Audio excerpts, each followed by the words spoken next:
Welcome to the Cultaholic Wrestling Podcast. If you like a lot of Christmas on your YouTube, ho, ho, ho. Hello and welcome to the Cultaholic Classic. Oh, no. Cultaholics, man. Oh, no, I've already ruined it. It's Cultaholic, it's podcast. It's myself, Maffew, messed up the intro. It's Jack, it's Ross. Wow, must be Christmas. The special time of year when we get away with silly things like this. Jack, how the hell are you? I'm doing all right, Maffew. It's a busy time of year, but off soon, so that's decent. How about you? Oh, the same. Looking forward to attempting to get home to see the family. Yeah. Because they promised me that if COVID doesn't kill me, then they will if I no-show Christmas. What about yourself, Ross? I am on top of the world in all kinds of different ways.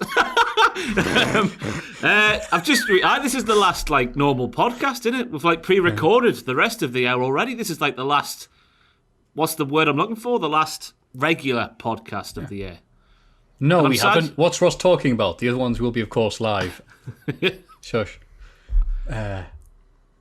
So have you done anything exciting? How do you guys feel now as fully grown adults for Christmas? Because I did not used to like Christmas as a kid, because all I'd see were my parents tearing their hair out and going, be happy. But now as an adult, I kind of like it. Now I'm fully in control of it. Getting stuff sorted out and doing little cards with people. I'm enjoying that aspect of it. What about yourself, Ross? The gift given now has become a thing I look forward more to than receiving gifts. I don't know what it is. I thought I was quite a cold, dead person inside, but I actually quite get a kick out of seeing someone going, oh, this is nice, this. You've done well there. I think it's that. Obviously, that plays second fiddle to the Christmas dinner. When I'm just now all about the Christmas dinner, I'm like, Mom, we've got to have 3 meats. I don't care about your turkey. I just don't want your turkey. I want my honey glazed gammon. I want my pork. And I want my 3-bird amalgamation kind of thing.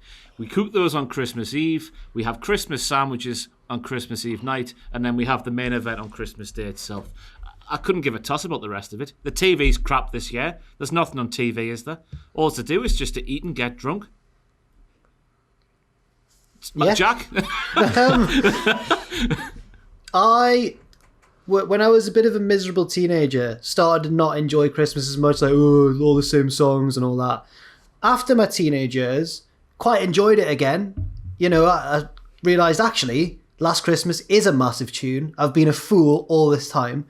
And then Christmas became all about, the best part of Christmas for me were the stuff in the build-up where you go out all the time and you see people from school and your old mates and stuff.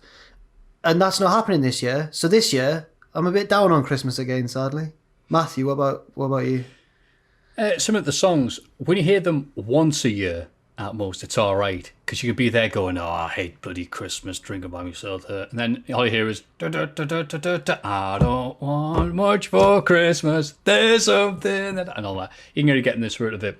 I'm most excited right now this year, not for the Christmas songs, but for the fact that I've got Bishop friends. Bishop Alton friends, people don't know, not people in the bloody church. He's friends with bishops. I realise how that sounds now, people don't understand. Because it is weird, Bishop Auckland be the name of a place. But anyway, Bish Vegas friends messaging me saying, will you be around? Will you be out? And I'm like, I'll be there, but, is anything going to be open? So I might be going and doing in a Christmas Carol, Christmas of days past, and having some tins with me mates outside of Asda, because nothing else might be open. Oh, that would be class. I'm getting myself ready for that experience, which is interesting. So if you see a weird guy with long hair and beard who God, that looks like Maffew if he was dog rough. No, it's me. Looking forward to that experience almost as much. Sorry, I've just remembered an excellent story, and I'll take out the names. I'll take out the names. No, yeah. Oh, it's Christmas. Put the names in. So, I feel like this isn't the person who's incriminated in the story, but I think Kenny McIntosh might have said it. Someone had booked a wrestler, and when they arrived, someone had to get sent to Asda to get weed for him. What they meant was, round the back of Asda is where the dealer was meeting them. But Ollie Sandler was in the room as well, and it was the first time I'd ever met him, ringside Ollie, the photographer, and he was like, sorry, did I hear that right? went to Asda for your weed. Does that mean you got a Waitrose for your heroin? So that was absolutely fantastic. This was backstage at 5-Star Wrestling. What a time that was. No, it wasn't, man. You lie. What? They don't take drugs at 5-Star Wrestling. This was not the event. They were referring to a past booking of said wrestler. Thank goodness, yeah. Yeah. For the lawyer's use, they were talking about a situation that may or may not happened. And I'm glad that you left out all the wrestlers' names and incriminate them, but you left people you know in real life. Because they were just talking about a story they'd heard. They were not involved in the purchasing of marijuana. They were just recounting the story to me. Yes. But I like to point out that, no, you cannot buy weed at Asda. You have to go to Lidl for that. Yeah. But you can get salted caramel Haagen-Dazs, which I imagine has the same sort of effect on you. Which I imagine. I don't like that sort of stuff, me. One will lead to the other. But the main news is this week. People are going, can we have some wrestling, please? Just as we'd finished last week's podcast, the breaking news was that Keith Lee and other big lads were being shipped off to developmental to get some retraining via Adam Pearce and Drew Gulak, noted big man wrestlers. Some added stuff there after a week of note. While some view this as an insult to wrestlers well regarded as Lee, Dave Meltzer, you know him, spoke on Sunday morning's Wrestling Observer Radio about McMahon's mindset toward the larger wrestlers and how the training sessions might not necessarily be considered a demotion. Traditionally, McMahon has liked to present his giant wrestlers a certain way. Apparently feels the brawnier wrestlers on his roster don't reflect his personal vision. And they were all back on Raw, more or less anyway, so I think when people saw that news to begin with, they were like, wait, is that them gone? And maybe that was the idea to begin with, and they went, wait, we do have Raw, that is 3 hours, and we're already struggling. No, wait. 15 segments with The Fiend. Fantastic, that's what we'll get through. Wait, so he wants to retrain them in his own way. I don't look at the big men on, certainly the main roster, and think, well, they're wrestling odd for a big man in WWE. So I wonder what he means. But you're not Vince McMahon, damn it. Yeah, Can I just say, by the way, Jack's laugh there when we were speaking about the weed, he made it sound like I do the weed all the time. I've never had weed in my life. That's lingering in my head. I was laughing at the idea that, when someone suggests that they've never... you know what? I'm just gonna leave it. I've never tried weed ever. Well, then fair enough. I'm lazy enough. I've just had to put that out there for the kids. I do apologise. Because we are role models here. I do Ross, apologise. it's all right. Jack left your name out of the story. We're not listening. The only thing is that it's just that recently when I was doing graded for that episode of Dynamite where they went to Vegas and got high, I then laughed at the fact that Jericho was hallucinating and saw a dragon.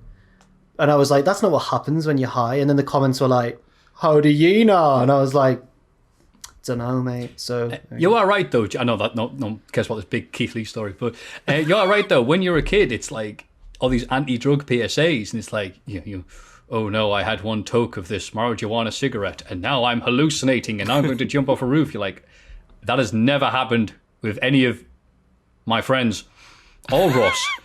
we can talk about our thoughts on weed. We're going to have a dedicated marijuana debate podcast to discuss. Yes, a strenuous one. The back of Asda will be called. I tell you what, on Patreon we should do it because I watched Two Bears One Cave, and Bert and Tom Segura, they did like a Patreon only paid podcast, and they just had all kinds of weed obviously it's legal in LA where they are, but they did it on their Patreon service. So maybe we should get on Patreon, have a flight over to LA, and then just partake in all of that illegal doings. I don't enjoy it. Do a podcast together. I don't enjoy it.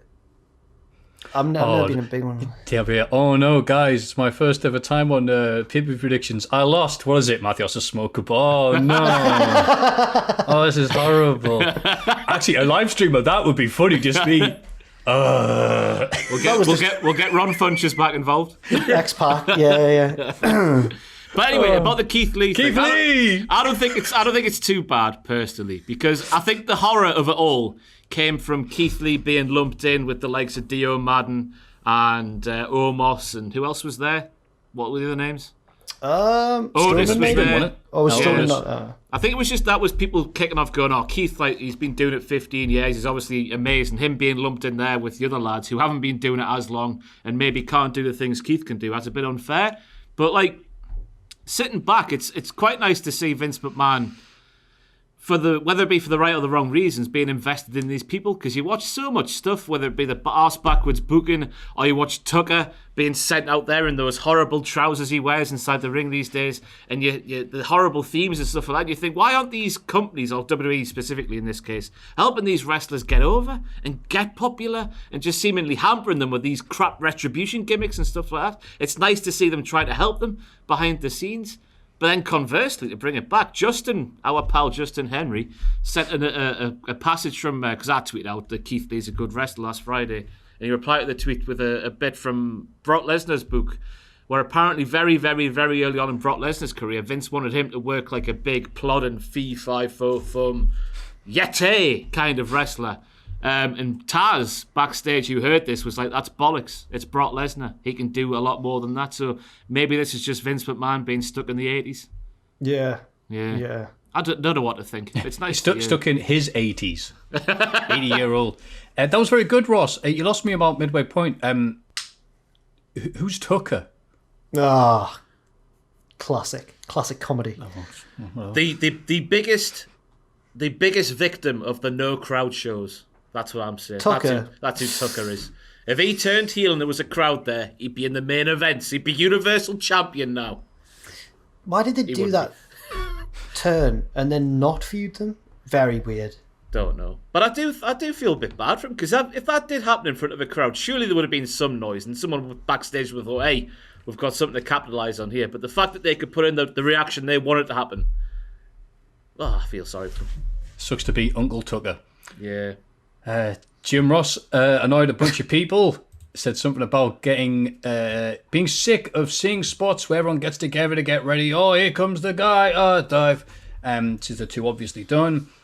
And Brandon Cutler tweeted ironically about it. Couldn't wait for this big 14-man person, whatever tag match that was going to happen.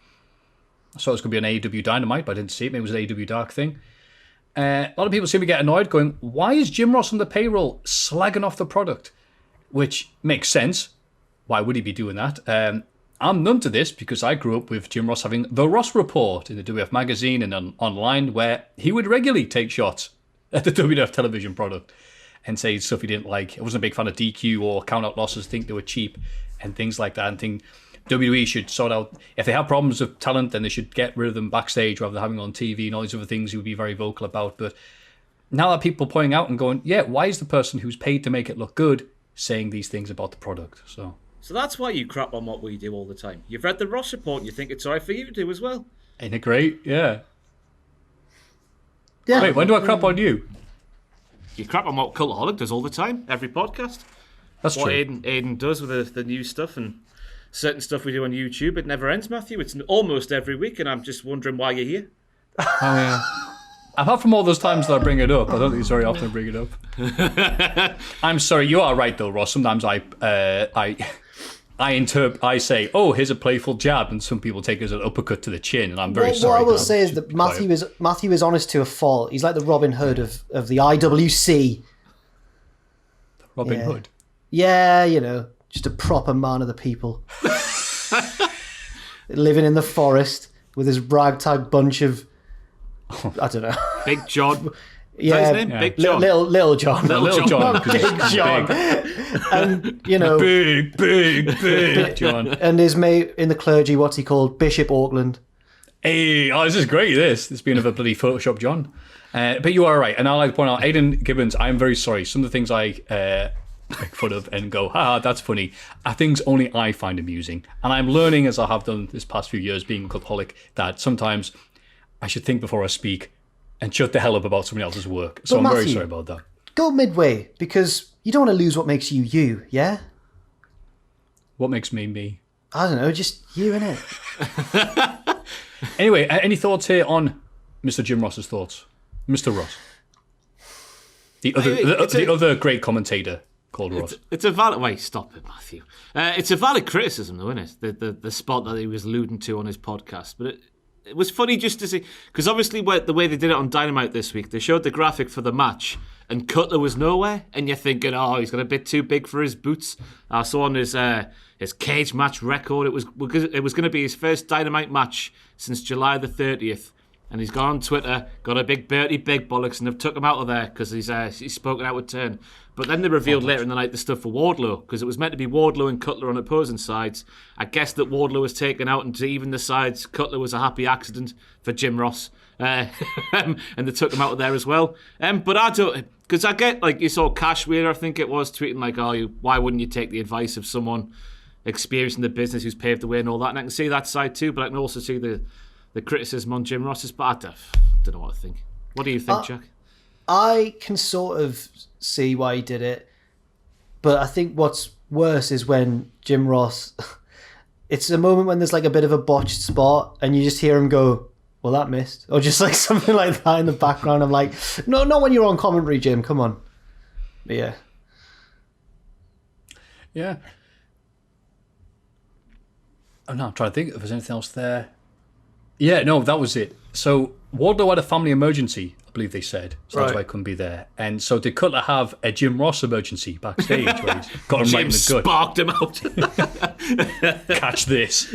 Yeah. Kenny Omega and the Good Brothers are reuniting, and it feels so good to take on Rich Swann and the Motor City Machine Guns at Impact Hard to Kill. Inspiring Tama Tonga to tweet, if you're not in Bullet Club 2020, you're not Bullet Club. So maybe Impact has Bullet Club Wolfpack. Yeah, that makes sense.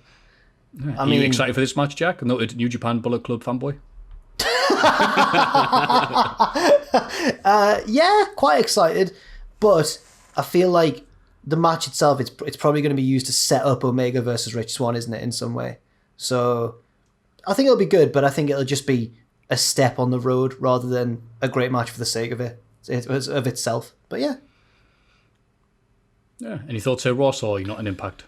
No, I haven't been able to catch it this week because I've been working 16-hour days for 10 days straight now in the build-up to Christmas, so I've not been able to see it. Sounds like a hoot, though.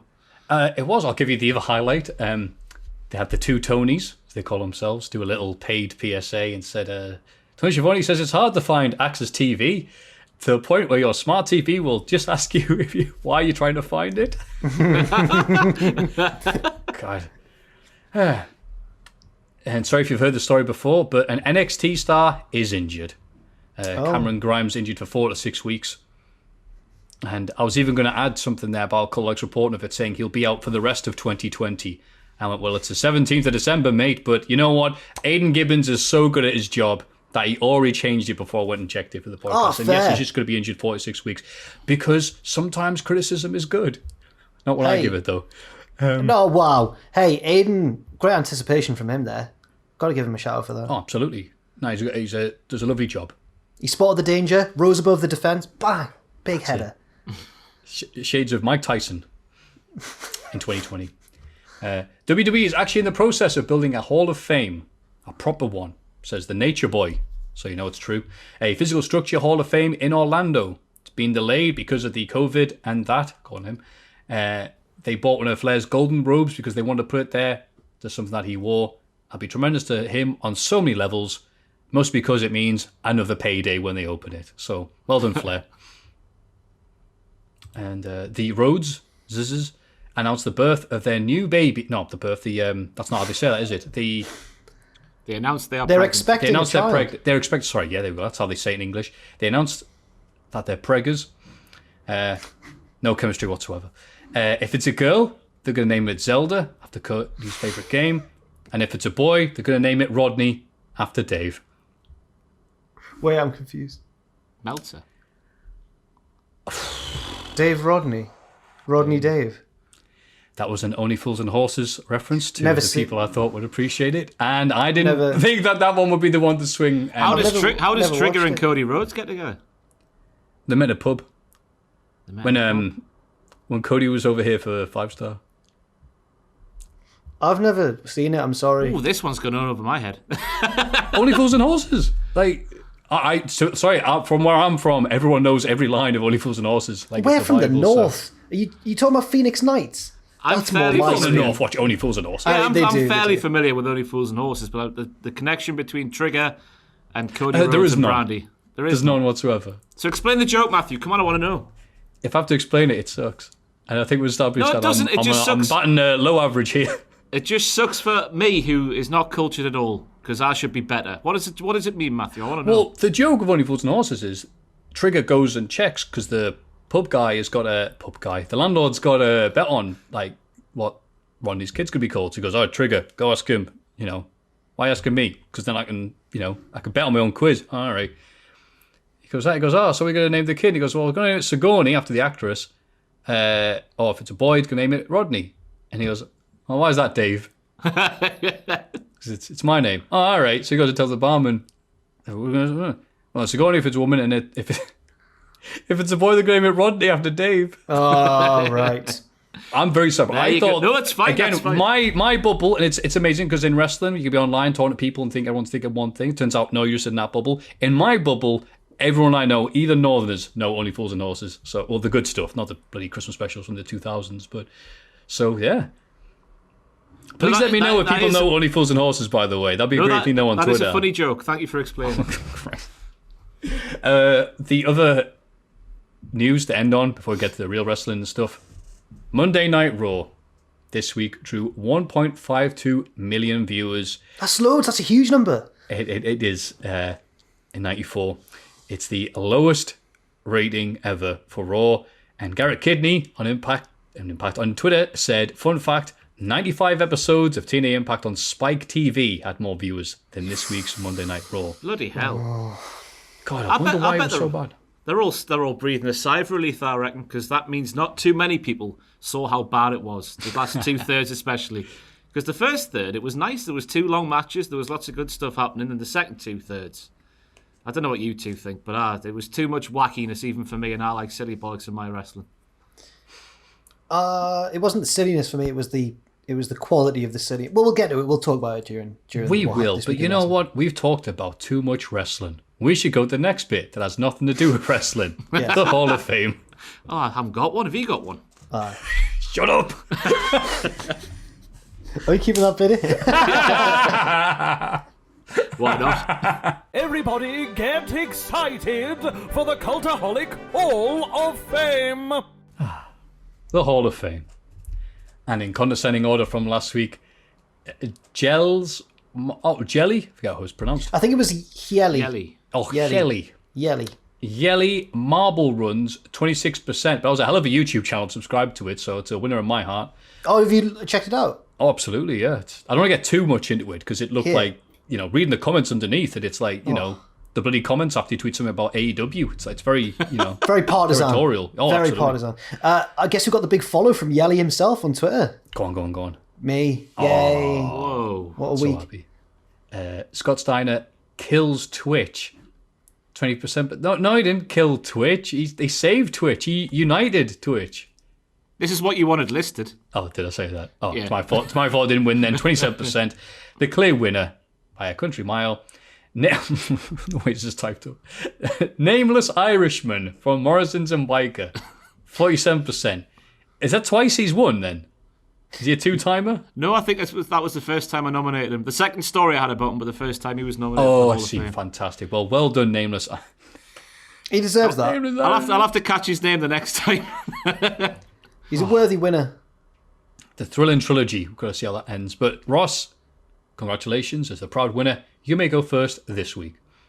I'm going to go for this. I don't know if we can use the audio, but This is ITV News at 10 with Mark Austin and Julie Etchingham. Good evening, paedophiles. the importance of a comma, whether it be written down or spoken out your mouth, demonstrated perfectly by Mark Austin, live on the News at 10, Channel 3. I believe it was 2013, although I'm not too sure. But it certainly never gets old, that clip. And I rediscovered it yesterday, and I shared it at 10 p.m. last night at the time of recording. Wednesday it would have been when I shared it. Fantastic. Imagine being on, national TV. I don't know which one's bigger, the ITV News or BBC. I presume it's BBC. Let's just say the second biggest 10 o'clock news programme in the UK. And you've said that. Good evening, paedophiles. Very confrontational from ITV.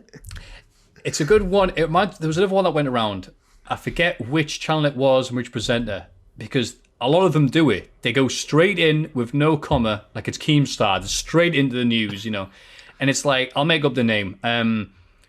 Good evening, Rodney Rhodes. What was it? Rodney Rhodes. Kidnapped at birth and forced to breed children. Like, you went straight into the first story. But normal people don't speak like that. So it's like, it's seamless. I really admire, since starting this job, I really admire live television presenters. I don't know how they do it. It's actually, I know they've got an auto cue, but to talk without making a mistake for a whole show, it's outrageous. It's the roving reporters I can't get my head around. It's the ones you see on Sky Sports News outside the Everton training ground, and they stand there speaking very fluently for upwards of 10 minutes without thinking. They don't have an auto cue. They're amazing, them. They should be paid more than Mark Austin sat on his arse. Just in front of drunk football fans as well. You're right. Sky Sports News, they've got nothing but the best presenters. It's a goal! I don't know, to be honest with you, Jeff. Oh, that was a classic moment. Yeah, it's good that you said that. You don't know if it was which 10 p.m. news show it was, because I'm trying to think and then what the themes are. ITV News at 10's the one that goes. What are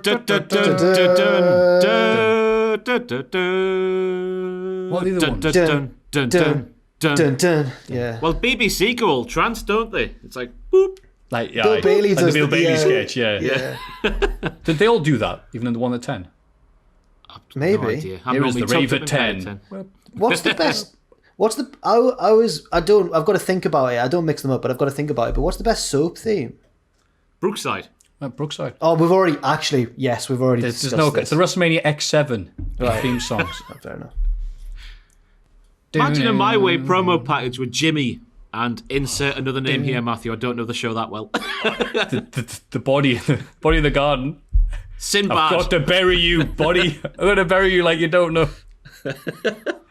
Now, I prefer Austin Rock going at it to the Brookside theme. Yeah, it would fit well. This isn't about Deborah.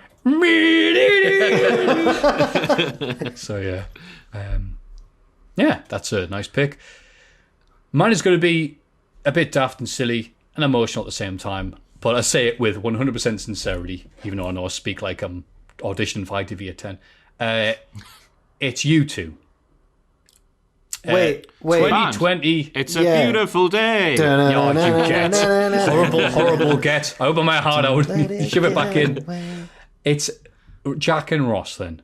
Oh, my word. Yeah. Make a joke of that. Mark Austin is quivering in his news chair at this pick. He's read it and he's good evening, pedophiles. I'm sorry. No, that's way too harsh. I'm very sorry. Look, anyway, shut up. 2020 has been bloody awful. And that's not a revelation by any means. There's been very few consistencies. That's not right, is it? Few consistent things I've had, there we go, in my life. It's been gone for a jog, gone to Lidl, inside the house for a few months, get my driving test cancelled, get my other driving test cancelled, cancel my mates with my friends because he's a bit ill, and all that. That's been it. That's been 2020. What a lovely year. You two are the only consistent thing I've had. About You've been listening to a lot of the Joshua Tree. The only consistent. I can't change my Hall of Fame pick, you know. You know what, Jen Louis, see her once this year. You know, no, you two have. You've encouraged me to do my hair, to clean my room, to get good, to practice talking. Sometimes it works, sometimes it doesn't. To try hard, basically, because otherwise I'm like, right, well, no one's going to see me. I'm going to look and sound good for what? My wall. You know, they don't care. So you two have kept me going. You've kept me regular. Because I wouldn't want you seeing me looking like a bum. You kept me doing the podcast. That's kept me in high spirits. I've looked forward to doing this every week with you. Hopefully the feeling's the same. But yeah, so I just want to say thank you, the pair of you. And I know that I'm not just saying this because I really want to win. But I know that there's a lot of people, and they come on the Twitch, come on the Twitter, come on the Cultaholic Classic Podcast with me and Tom and all the other things we do sort of around there, and they let me know the same thing. That you two have been to the consistent things about a crap year. You are the diamonds in the rough. You are the lighthouse in the sea of poo that has been 2020. So thank you, the pair of you. Well, Maffew, I'd like to echo those sentiments because you've done that for us as well, I reckon. So cheers. Yeah, I feel terrible about that bit in the first segment now, about having to No. Please criticise us, because it's the only way I get better, While Ross, you were so saying it, Maffew was like, well, I've got this in my back pocket. I know. scribble out, Scrabble. Like, all right, I'll get you bastard, make you feel bad. Scrabble. No, on a more serious note, Maffew, this is each and every week for about, not including about the first 3 or 4 months of the podcast, but ever since we got past the rocky start, it's the highlight of my working week each and every week, this podcast. And it's, it's the best a large part down to the silliness and the professional tone you bring to your presenting to the podcast. Now, I'm not taking the piss there. It's a lovely thing to be part of. Should we shout out Richard as well? Oh, absolutely, 100%. Yes, sorry, I forget he's here because that's what he's supposed to be doing. Yes, as we're doing this, Richard Tubman is recording it via some of the software, via Zoom, and he's a person who hacks it all together. The unseen force. He has been on one. We got him on camera very, very briefly for one podcast to clarify something. And then off he went again. So unselfish. Yeah. And like I said, every time he's the most interesting, good-looking member of the my cast. word. He's the one. He's got so many strings to his bow as Richard. DJ. Get him on Straight to Hell, Ross. Former please. wrestler. I would if MMA. you wanted. The illustrious Ricky Yan and his Gary's Fashionista. white van and all malarkey. Oh, aye.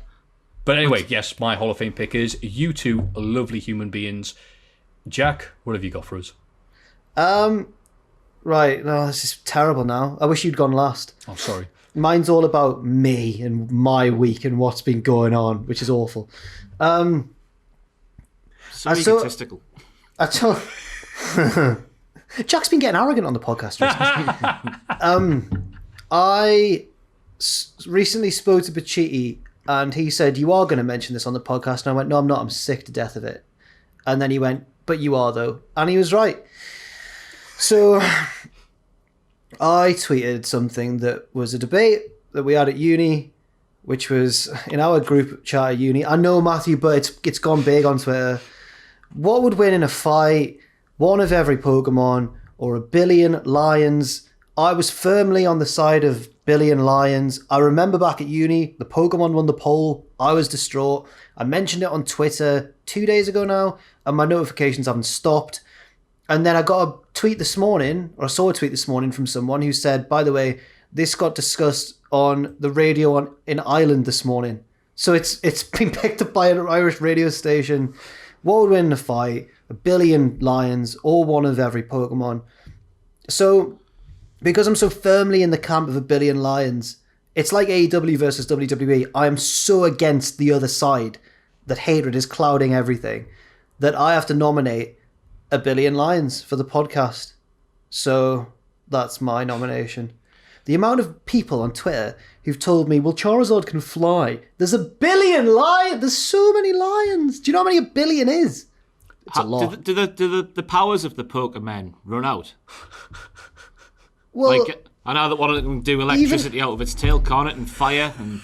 even if we're going by the laws of the cartoon series rather than the laws of the game, which does have a limit to the amount of moves you can do, you've still got to factor in fatigue, boredom, terror, because there's a billion lions. The lions could lie on them and suffocate them. And now people are and now I stopped watching Pokemon after Generation 1, and people are now saying, Jack, it's 2020. Some Pokemon are gods. They've got god Pokemon now. And I received a message from my mate Mari, who's fantastic. She's great. Got to give her a shout out because she messaged me saying, I'm furious on your behalf on Twitter because some people are saying, oh, these Pokemon are gods. And yet a 10-year-old... Mark Austin was going again, sorry. Sorry, continue. And she said a 10-year-old can stuff that god into a ball, but it doesn't matter. I'm going for a billion lions, and that's my pick. Far more selfish pick than Maffew's. I feel terrible. I'm so sorry. I wouldn't feel it's going to be bad. hilarious when a billion lions is voted out of you two on your podcast. Can a billion lions beat me and Ross in the Hall of Fame? With help from Mark Austin. It sounds like a university conversation, especially one in halls. Was it in the hall? We all like laying down and we're coming from a night out? No, we had like whoa, dude. Facebook was a lot bigger then.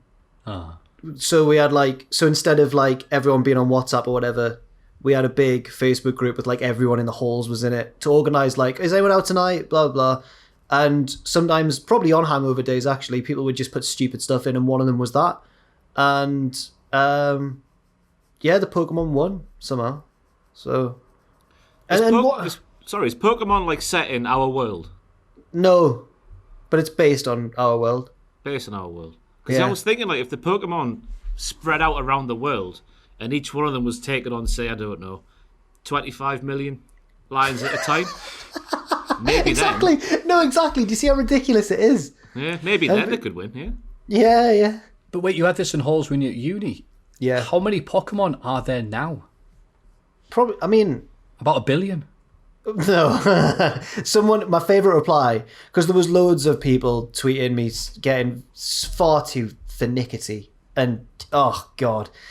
And this is coming from someone who's sad enough to talk about wrestling for a living as well, right? But... What's he typing there? What are you doing, Maffew? Just see how many Pokemon there are. Oh, 932. That's a smaller number than 1 billion. What's 1 billion divided by 932? How many zeros are in 1 billion? I don't even know. Well, there's 6 in a million. So 9 in a billion, is there? It's a million though, isn't it? I'll even read that. What? Can't do maths, me. 1 million... bit lost here, sorry. 72,961. Yeah. So one Pokemon per... Aye. So Meowth is knackered. Yeah, Meowth's gone. But Moltres, probably alright. The most annoying replies weren't the ones pointing out that some Pokemon are ghosts. How is a lion going to hit something that has no corporeal form? Or, it wasn't the ones that were this Pokemon can summon a black hole, which sucks everyone in. The most annoying ones were the ones that were Charizard can fly. There's 1 billion lions? Where's he going to land when he needs a rest? Now. You can't tell there's a lockdown, can you? No, this was at uni years ago. So my nomination is 1 billion lions. There we go. And thank you to Irish Radio. I assume it's just one station. Yeah, there's one. Top of the morning there. 1 billion lions are a Pokemon. God. Sorry. I was wondering, is Jack going to do an impression of an Irish radio station? And the answer was yes, of course. Why wouldn't he? I'd like to remind everybody I'm an 8th Irish and therefore allowed to do the accent. I'm allowed to say that, says Jack. Well, we have Mark Austin. Could you just say that on the break? No, it'll be listed on the thing. Mark Austin, : speech mark. Good evening, paedophile. Okay, fantastic. You two lovely gentlemen. You put Jack and Ross, you put lovely gentlemen, you can put you two and do your crap puns, you can do whatever. And 1 billion lions. Yes. Courtesy of Jack. Those are your 3 lovely Christmas edition of the podcast picks. If you'd like to vote for them, don't worry, you can. Go to patreon.com/Cultaholic and place your bets there. This is This Week in the Wrestling. It's this bloody week in the wrestling. This week in wrestling. SmackDown. The show begins with a contract signing for the SmackDown Women's title, but Carmella is nowhere to be seen. Sasha discovers that there is no contract on the table. Carmella appears on the Tron with the contract and gets her assistant deliver it to the ring. Not her assistant, Matthew. Sorry for writing assistant. Her What's sommelier. Sommelier. Sommelier. A sommelier, what's that? Sommelier. I don't know, Matthew. I'm from Morpeth in North. I think it's... Sorry, from Somalia. I think it's yeah. It's just someone from Somalia if you're posh talking to them. Oh, you're a sommelier. I think that it's a wine pourer or a champagne pourer, a drink pourer of some sort, maybe. It's someone who Carmella, it would appear, has the sex with. What? That's what she said. It's a guy who pours her champagne and sends her messages and anything else I want. Oh, wow. Did you say it like that as well? Yeah, did a bit of a sassy laugh at the end there, Matthew, eh? How's She just Corey? meant get spiders out the bath. I found a definition. According to Wikipedia, a sommelier or wine steward is a trained and knowledgeable wine professional, normally working in fine restaurants, who specialises in all aspects of wine service, as well as wine and food pairing. I never get that, me, when you go to a restaurant. I've never done it myself, but when you watch people on the telly go to a restaurant, you're like, you order fish, and you're like, oh, that'll go lovely with a drop of white wine, or whatever it is, whatever the combination is. Maffew, you're nodding like you know what I'm on about here. I know, yeah, I'm full agreement with you when people go, well, what's the best white wine to go with this pasta linguine?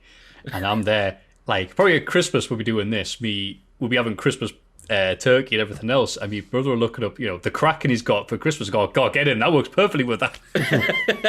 in From Russia with Love, James Bond works out who a Russian spy is because he has chicken with red wine or something. And Bond's like, that seems a bit off to me. Yeah, it's awesome. Anyway, the Somali A, if they have a tag team, the partner will be Somali B.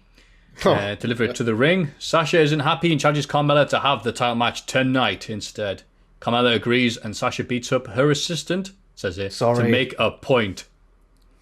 Ooh. We've had a lot of time discussing Somali A there, and nothing about the angle, and we'll keep it like that. Backstage, the Street Profits talk about how they're more than just a comedy act. Montez Ford then loses to Dolph Ziggler. Wow. That has been so harshly typed out. I love it. Dolph Ziggler did get a good line here. He says, of course you're a comedy act. You're the least funny thing since my stand-up. Oh.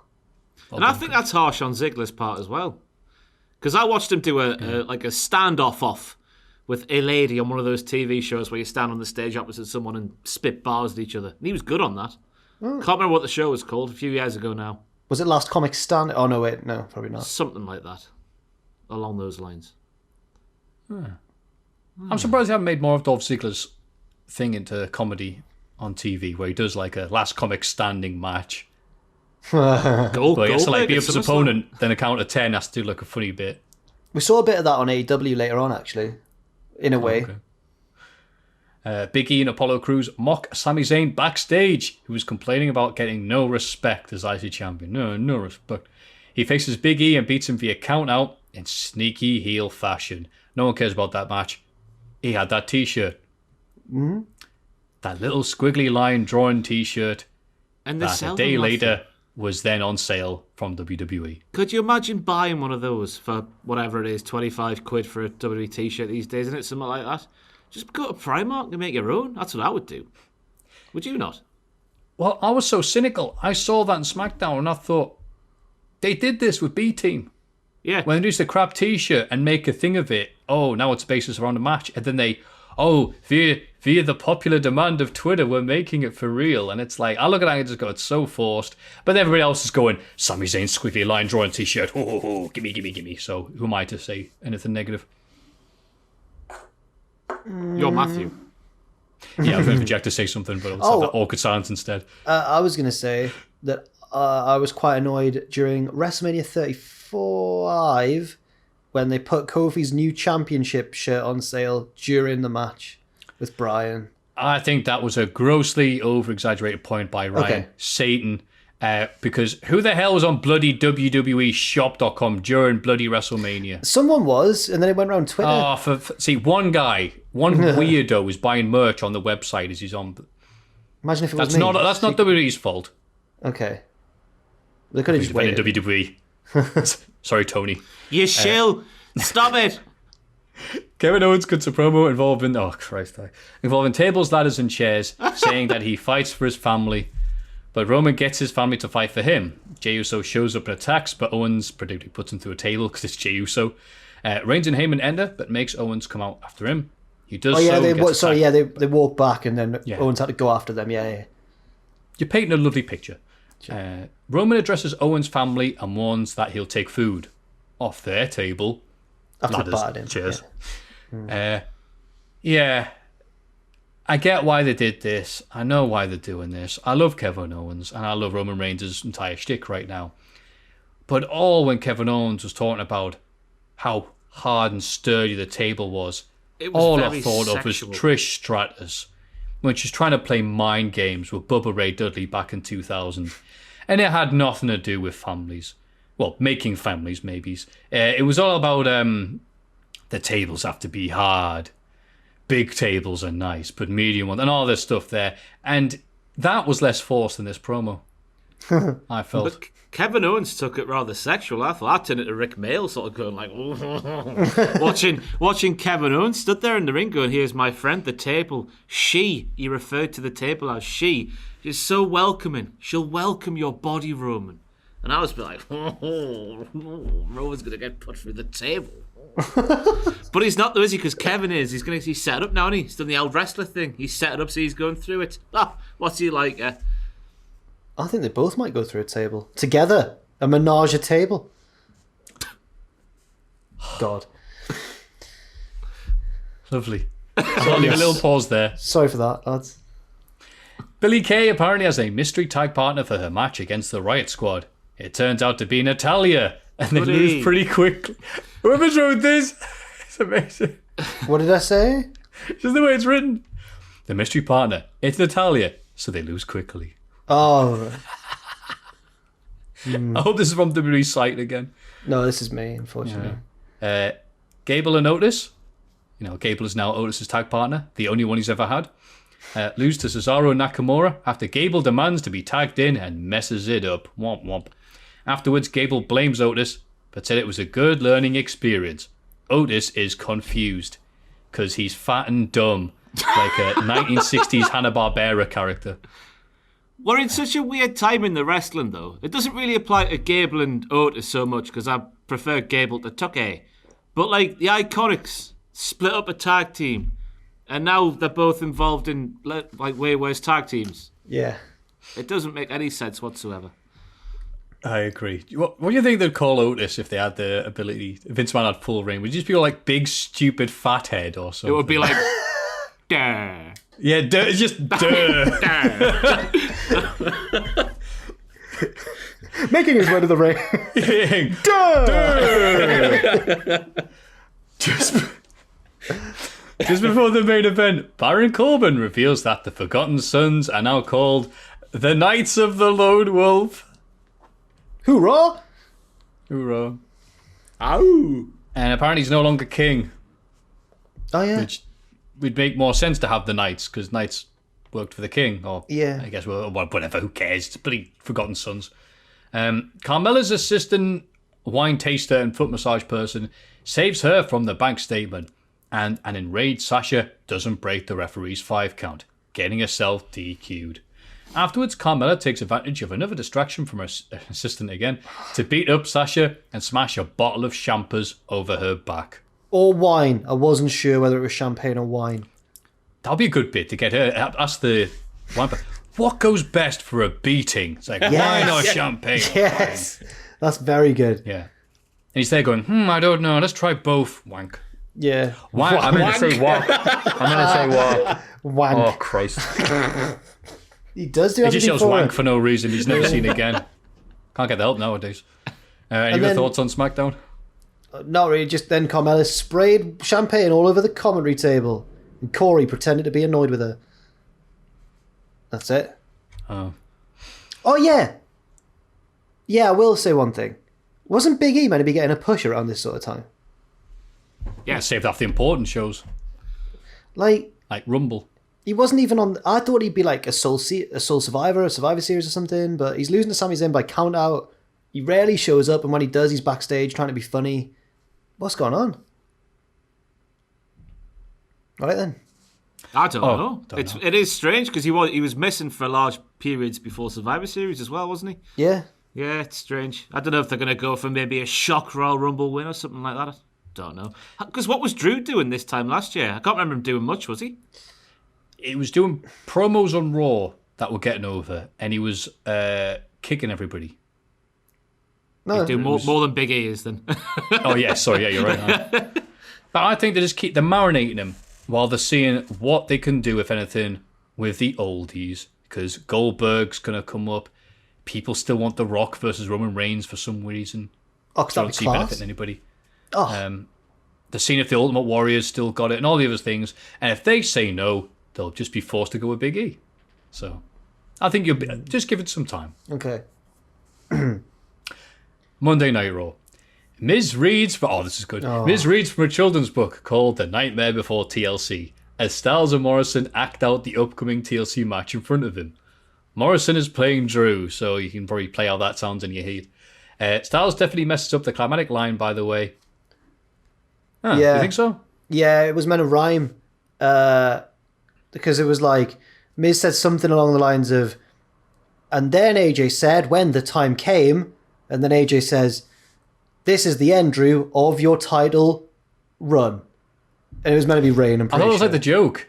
Oh, really? Because everyone else is rhymed like, Duloc is, face. Yeah. The exact lyrics. Please keep off the grass, shine your shoes, wipe your face. There we go. Yeah. You said it much better than me. Thank you for remembering all the lyrics. But yeah, you're probably right there. Anyway, Styles is enjoying the story, which ends with him murdering Drew with his own sword. But Miz adds on a chapter where he cashes in the briefcase, and AJ isn't happy, and they argue.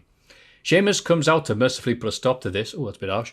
And I wasn't a fan. I saw people like this. I wasn't really a fan. And threatens AJ, who throws a Christmas tree at him and escapes. Sheamus launches a Christmas present at Styles and nails him in the head. Great segment. Everyone looked cool and strong. That was sarcasm because I really didn't. Maybe I was just salty okay. Maybe I was just salty that day when I wrote that. You know what? My expectations for Raw are usually down here. So when Miz came out and did this and all rhyming and acting out stuff, and for once I didn't mind Morrison. I know he legit annoys you when he's supposed to be annoying.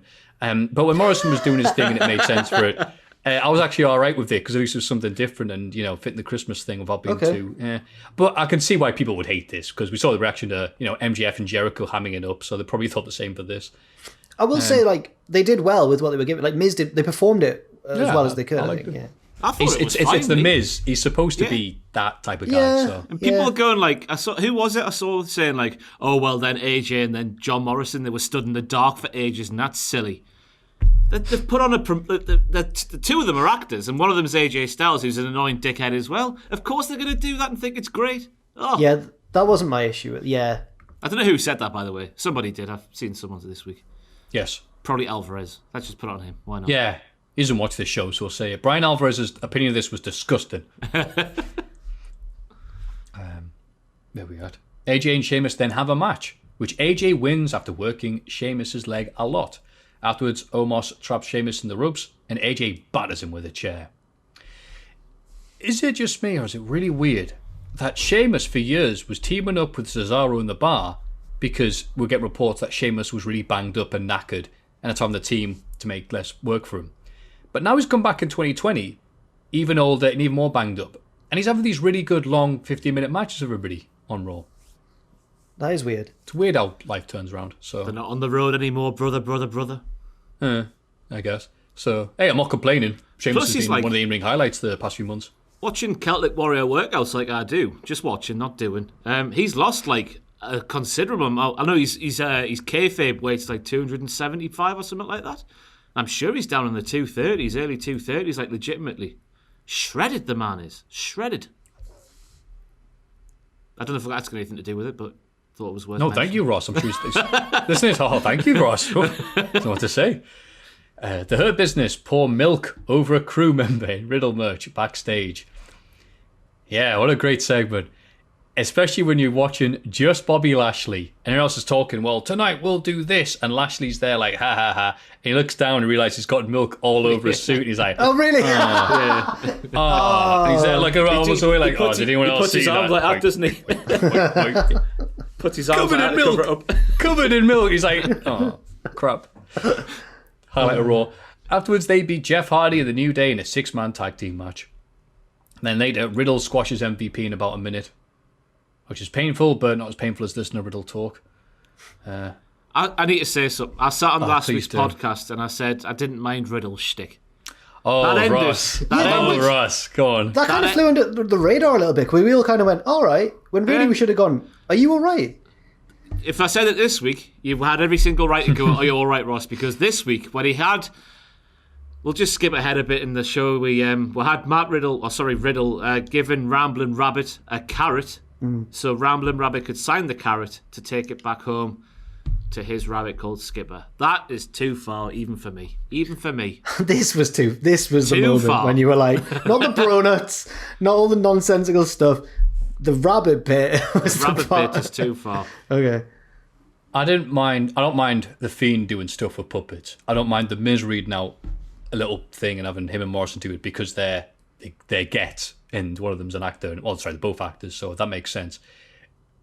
I don't know what Matt Riddle is. At some points, he's this badass MMA dude who does his flip-flops and that, but he's supposed to be likable. And he's cutting some of the worst promos in living memory, where he's basically like, whoa, hey, something, I gotta think of a bro pun. My favorite wrestler on SmackDown is Roman Reigns. And now he's talking to a rabbit going, I have a rabbit at home, which he said again earlier, previous week. So I guess we're supposed to relate to him going, oh, I know rabbit. And he goes, I have a rabbit at home, and if you could sign this carrot, that would be great. I'm like, this is Vince written, isn't it? Surely. This is Vince's idea of what a stoner is. Right now, Otis is better written than him. Yeah. Because he's basically a fridge with eyes written by the stack. Like, I can't even understand English or maths, but at least that fits his character. He's not challenging for the world title. Riddle is supposed to be a badass, and he's also the stupidest man alive. Yeah. He's like Festus, but with weed. Yeah. That's what the thing is now. When you I wish that rabbit would have hit him with a carrot. When you said that Otis was like a fridge with eyes, that made me imagine him as a Banjo-Kazooie character in like a kitchen level, and there's just a fridge with eyes, and he sounds when he talks like a Banjo-Kazooie. I think that'd be class. Pretty much it at the minute. Yeah. Him and Riddle, they just talk for hours. They promote the start of Raw, and they come back 3 hours later and they're still talking to each other, just making noises. So yeah, I completely see where we're coming from there, Ross. But don't worry, it gets better. Lana shockingly beats Nia Jax, but Nia and Shayna batter afterwards until Asuka makes a save. Lana's now injured and can't tag with Asuka at TLC. Fantastic. The only highlight of seeing Lana come out and like backstage, she's like, the entire time. She's like, munches scream.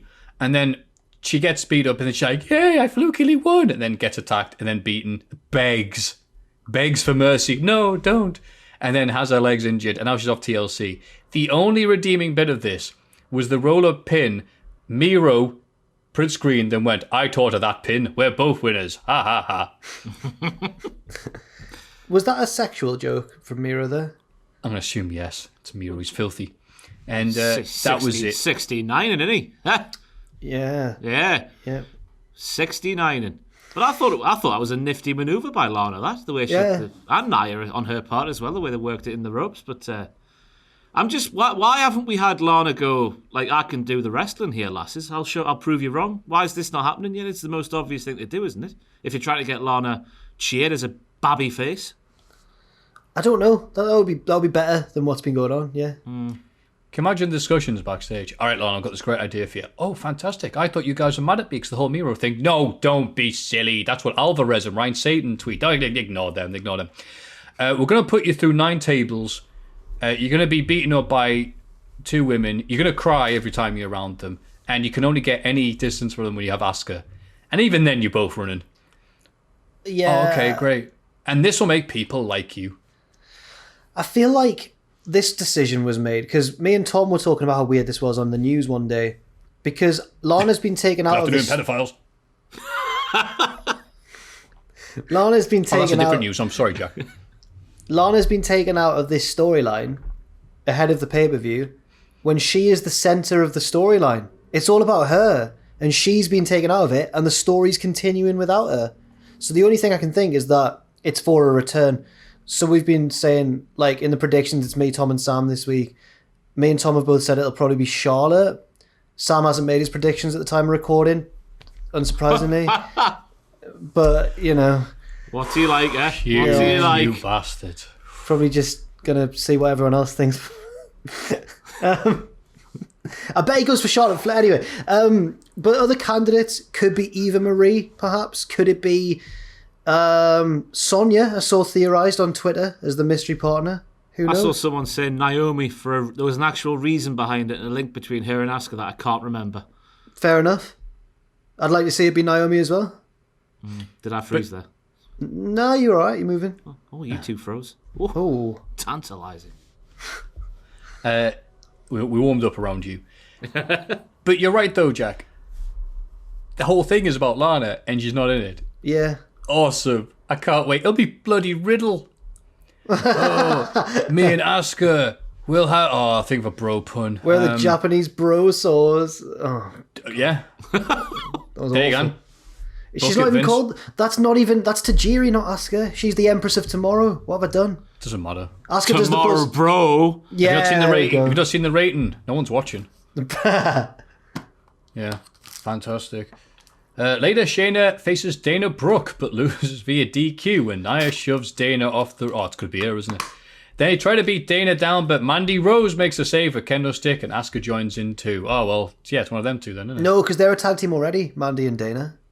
Oh, yeah, you're right. You want to break the foundations of the prestigious women's tag team title division. Also, man, Dana was kicking Shayna's ass. Oh no, that was last week, wasn't it? Was it? No, this week she was taking it to her, then it was almost like... Oh, is this later on? Maybe. When did Dana have a match with Shayna? Maybe that's still to come in the notes, actually. That's what you're I've on just about, read it innit? then. Yeah, that's what you're on about. Oh, right, yeah, Dana was kicking Shayna's ass. Yeah. And Shayna had to be saved by Nia. What has happened to Shayna? Wait, so Dana had aggression on opponents, and she looked strong. Yeah. Boo! Boo! Wait, I'm confused. Why is that? Oh, sorry, I was reacting how WWE thinks I'm supposed to react. Because obviously I'm supposed to cheer when Lana gets destroyed every week. So Dana Brooke getting offense on someone is a bad thing. No. No, it's a bully getting her comeuppance. Shayna Baszler deserves that beating. Oh, okay, right, cool. Just write that down. Since when could Dana hand it to Shayna in kayfabe? I don't understand. I reckon in some point in the end of 2014, coming into 2015, I reckon it was possible maybe then. Yeah. But that's it. Ever since then, no. I was taking I wasn't expecting you to actually answer the question. That was really good. No, because remember a period of time where it looked like the future of WWE was Dana Brooke on the women's side and Apollo Crews on the men's side. I'll never forget that period of time. You know what NXT do, like the end of year award things, and they have that yearbook thing, and it's like who's going to be the next golden goose? Essentially, I don't know what name they call it. And one year it was Apollo and Dana, and I was like, yippee! Was Dana around in 2015, 2014? Ah, she was with Emma, wasn't she?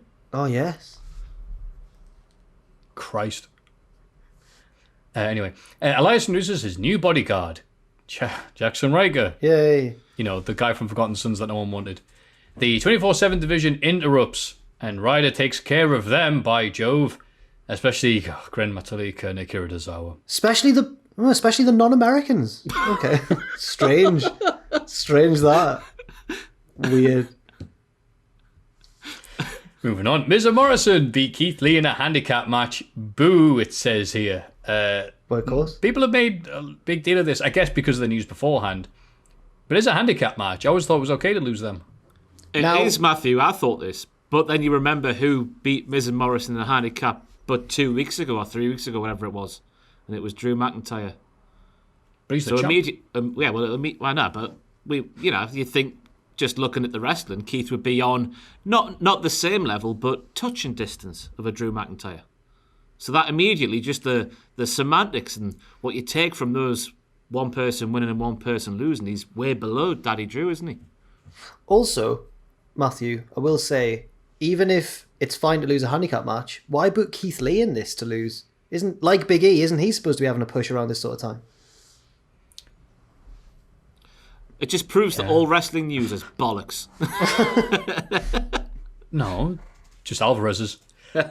Mace beats Ricochet. Good God. After distractions from the other members of Retribution. Afterwards, Ali tells Ricochet this doesn't end until he joins the group. For the love of God, Ricochet, don't join them, it says here in the notes. Well, yeah, I mean, his name might already sound like a member of Retribution, in fairness, but you shouldn't join. What did they? We'd have to change it to something else to show that he's part of Retribution. Trevor. Bounce Ricochet, back. Ricochet, bounce back. You'll never survive against bounce back. Here comes Boing. I tell you what, though, this was the first week, I think, it was sort of made an actual bit of the old canon that Mace and T-Bar and Slapjack and is it Retaliation? I thought you were going to say retirement and That's an awesome retirement. name. No, it was because Ali goes to Ricochet. No, Ali says to Samoa Joe, aren't you sat in Mace's chair? So, Dio Madden within the canon, they are actually supposed to be the people we know they are. And I thought that was an amazing little detail that they've taken way too long to actually include. Yeah, that really is. I think that'll be forgotten about in a week. But well done, Ross. You tried. You tried harder than WWE. Bray Wyatt cuts a promo, but is interrupted by Randy Orton on the Tron. Orton challenges Bray to a game of hide and seek. Bray accepts and looks all over the backstage area for Orton. Eventually, Randy ambushes him, locks him in a production box, and sets it on fire. Bray emerges unharmed as the Fiend and chokes Orton out with the mandible claw. Yep. That's right. Bray can survive fire. Ross, was this part of Raw which you meant was too silly? Yeah. Yeah, you need to clarify. Is this a silly bit? It's completely logical, for example, Kane to lock his brother The Undertaker in a box, and Undertaker to take many months off and then come back. But to come out the same box is a different... come on now. I didn't care for Randy Orton challenging anybody for a game of hide and seek to begin with, but yeah, this just came soon after Riddle and the Carrot, and it was too much for one show. Too much for one show. A highlight of that little bit with Riddle and the Rabbit was obviously Bray was in the segment and then left, and then he had to go, bro, Ramblin' Rabbit, and then Bray had to do the voice, but he didn't have the voice modulation, so instead of having that high pitched noise, it was just, hey, it's me, Ramblin' Rabbit. All right, mate, it's me, pure Ramblin' Rabbit. Yeah, it's really me. You know? And at least Riddle didn't appear in this. Like, there's a flaming thing, like, whoa, I can really... Oh, yeah, marshmallows, dude, yeah. I can use this to light my cigar. I'm a pybromaniac or whatever. Dude, when I said I was getting baked, I didn't mean like this. Dude. He's just there in the background making stupid noises as Bray and Randy beat each other up. He's just Poochie. Whoa. He's Poochie. Riddle is Poochie. Riddle needs to go back to his home planet. Gnarly. You know? Isn't there a rule on that episode of The Simpsons? It's something like, whenever Poochie's not around, other characters should be saying, where's Poochie? Riddle is Poochie. I've decided. Yeah. Where are we at? Wait, no. Next week, someone's like, hey, Riddle, do you have something to say? Yeah, I do. I'm going to get high. Ooh. And then the main event of the go-home show before TLC. So guess what, lads? We end the show with a ceremonial WWE Championship Ascension ceremony. Yes. Named the TLC match, blah, blah, blah. AJ questions how it took Drew so long to make it to the top of the wrestling world when he has all the talent and attributes needed. Styles suggests that Drew can't handle pressure, like when he lost the belt at Orton at Hell in a Cell. Drew says that losing and regaining the belt only helped him because it made him realize that it takes to stay at the top of the mountain. Drew knows he'll beat Styles, even if the stipulation plays into AJ's hands. Drew hooks the belt to the wire, and it's raised above the ring as dramatic music plays. Yeah. What was the dramatic music, Jack? All I can think of is Requiem for da-na-na-na, da-na-na-na. But the dramatic music was playing as AJ was talking, so it was like he was giving an evil speech in a cartoon. It's like, you'll never beat me. And it's all like, da-na. I'm going to get you. So good. Miz and Morrison come out from under the ring and lead a beatdown, but Drew fights them off. He's about to take care of AJ, but Omos distracts him from outside the ring. I've got how to talk, sorry. And Styles takes control. He elbow drops Drew through a table to close the show. 1.52 million viewers. I think that's a positive. Because if 3 million people saw it, that would be more devastating. Because then they'll never watch again.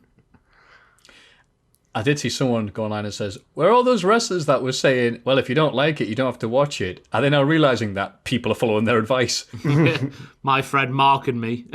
Yeah. I love seeing that promo get brought up every time there's a record low number. Well, we're not going to watch it. Has there ever been a championship ascension ceremony before? I can think of. If there has been, I don't remember it, because why would I?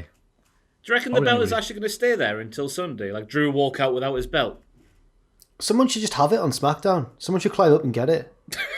I'm the champion. The great Khali. Yeah. Shades of the Punjabi prison. Drew comes out, he goes, "Where's my belt?" Sami Zayn's running the back with a badly drawn shirt going, "Ha ha ha." All property is theft. AEW Dynamite. Hangman and the Dark Order lose to Matt Hardy and Private Party after Matt steals the pin from his teammates. I'm digging the Dark Order Hangman stuff where the Dark Order have gone, let's team up with you. Nah. Nah. Nah. Oh, alright then. And they showed up with little matching Hangman outfits, got together, and it coincides with the other little highlight of this thing, which is Matt Hardy, probably with the heel turn of 2020, which is after beating Sammy Guevara, the deletion, whatever, 2 weeks later he showed up on AEW Dynamite. It's like, I'm a heel now. Yeah. It's fine, he's got 25 gimmicks, Maffew, it's fine.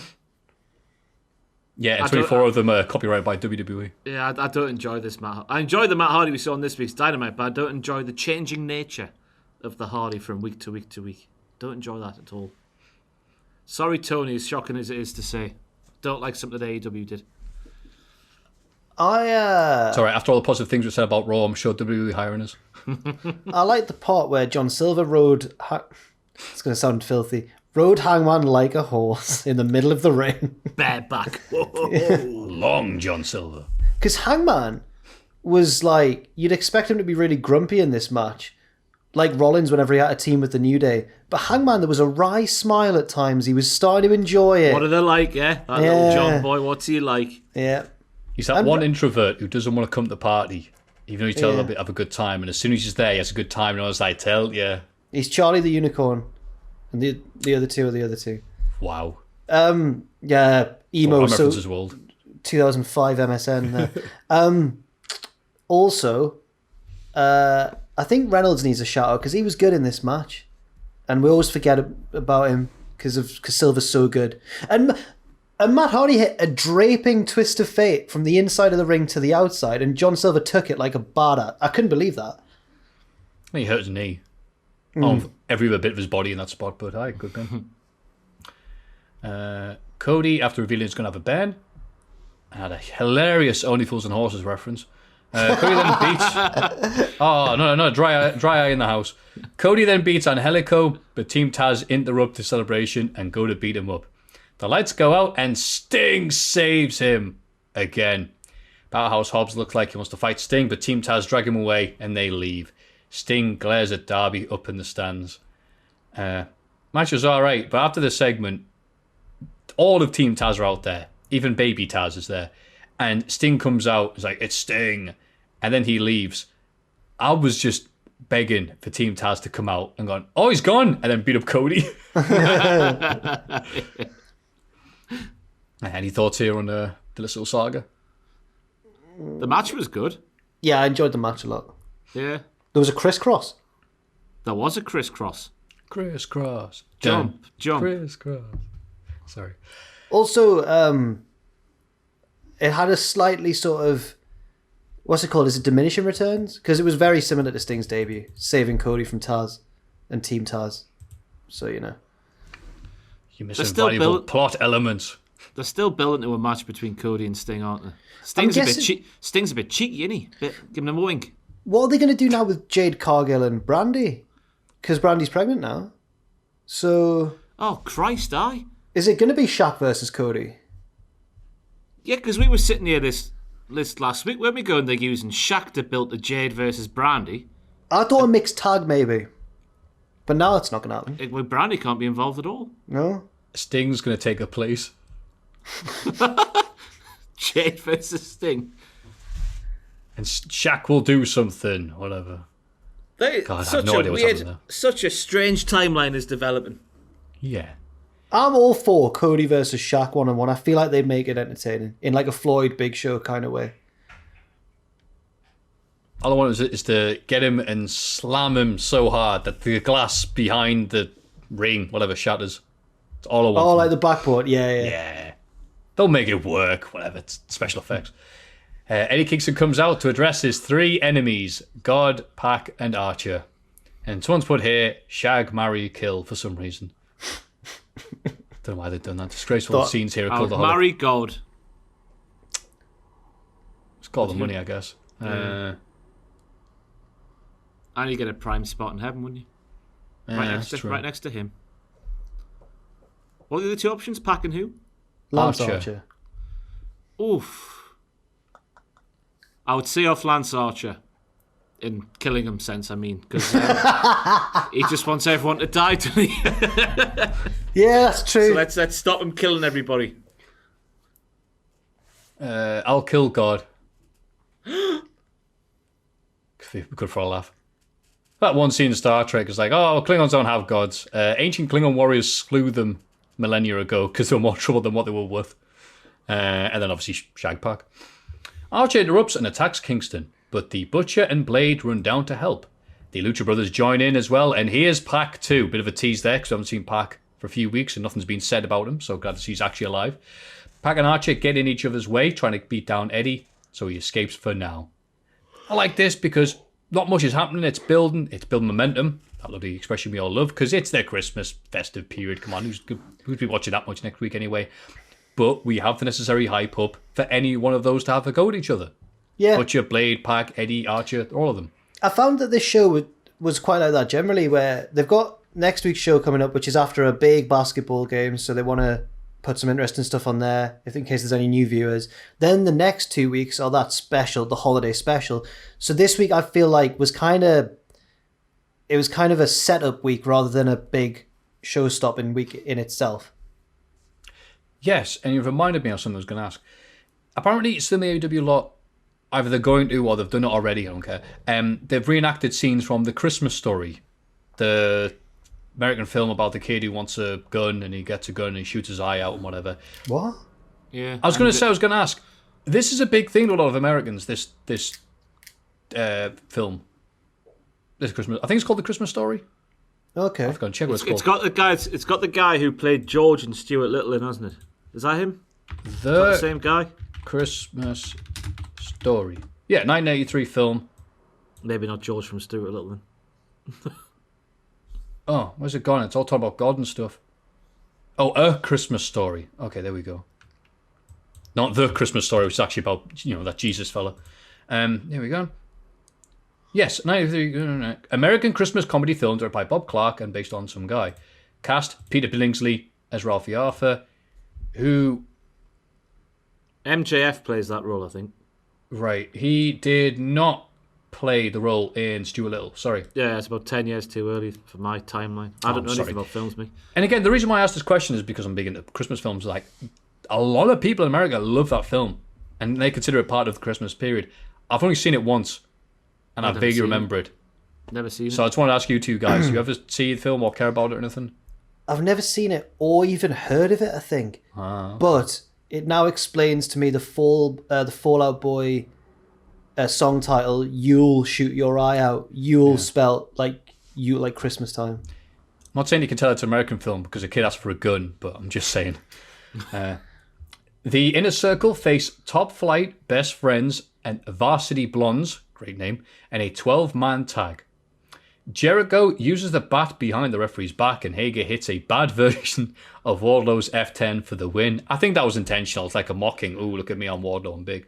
The brawl continues after the bell, and Top Flight send Jericho and MJF packing, setting up a tag match for next week. After all the commotion on Twitter and all the, I guess, inadvertent build for this, I thought this was an alright match, but again, everything expecting from JR and that, it was just a match. It set up two other things. Yeah. So it's set up Top Flight versus MJF and Jericho, and it's set up the Best Friends are going to do something with Miro and Sabian and Penelope, to use Ross's and Booker T's term. It's Booker T's term. No. I can say Penelope. But that's wrong. Thunder Rosa is backstage. I swear you've missed out a bit here. Well, what? Where The Acclaimed come out. You have missed out. Did I not mention the Acclaimed? Oh, you have it underneath. Okay. The Acclaimed beat SCU after Caster hits Daniels with their boombox. They call up the Bucks and set up a tag title match. Also, there's a little bit of tension between Kazarian and Daniels afterwards. Okay. What did you think? Wait, well, you've got to care about that. That's Kaz and Daniels. Best friends forever. That's great.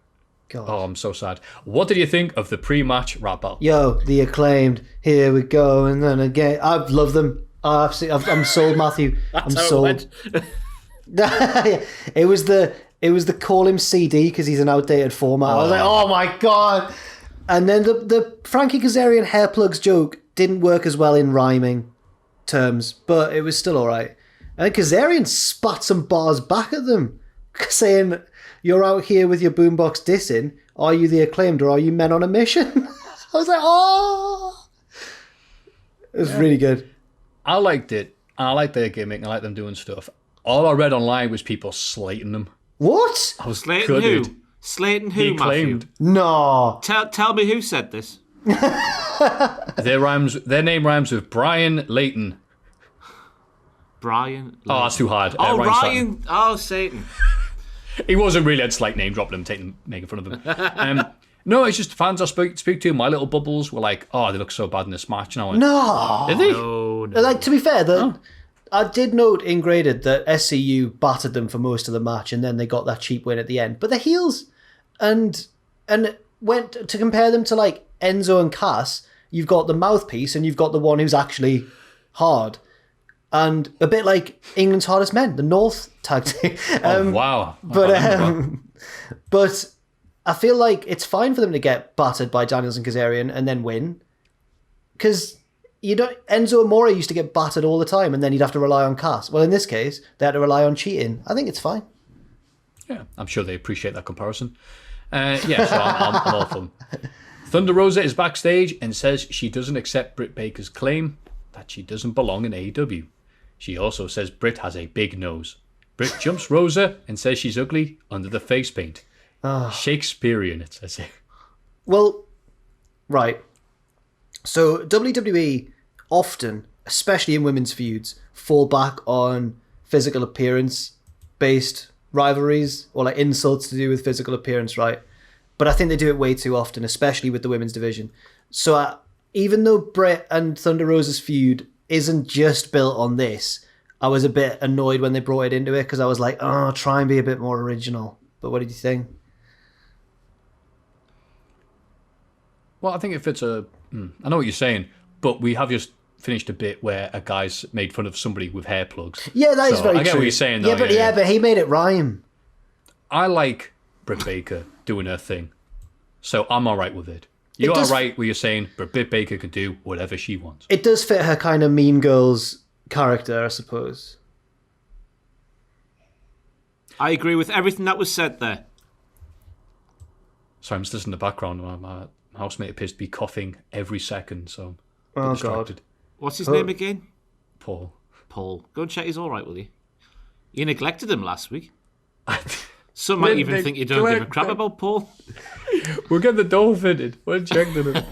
Whenever Paul gets mentioned, all I can hear is V1 from OSW's impression of Vince when he gets crushed by the Thing during the $1 million giveaway, and then Triple H goes to check on him and he's like, "Pa, I can't feel my leg." That was good. We'll finish the week of wrestling, then I'll check if he's alive.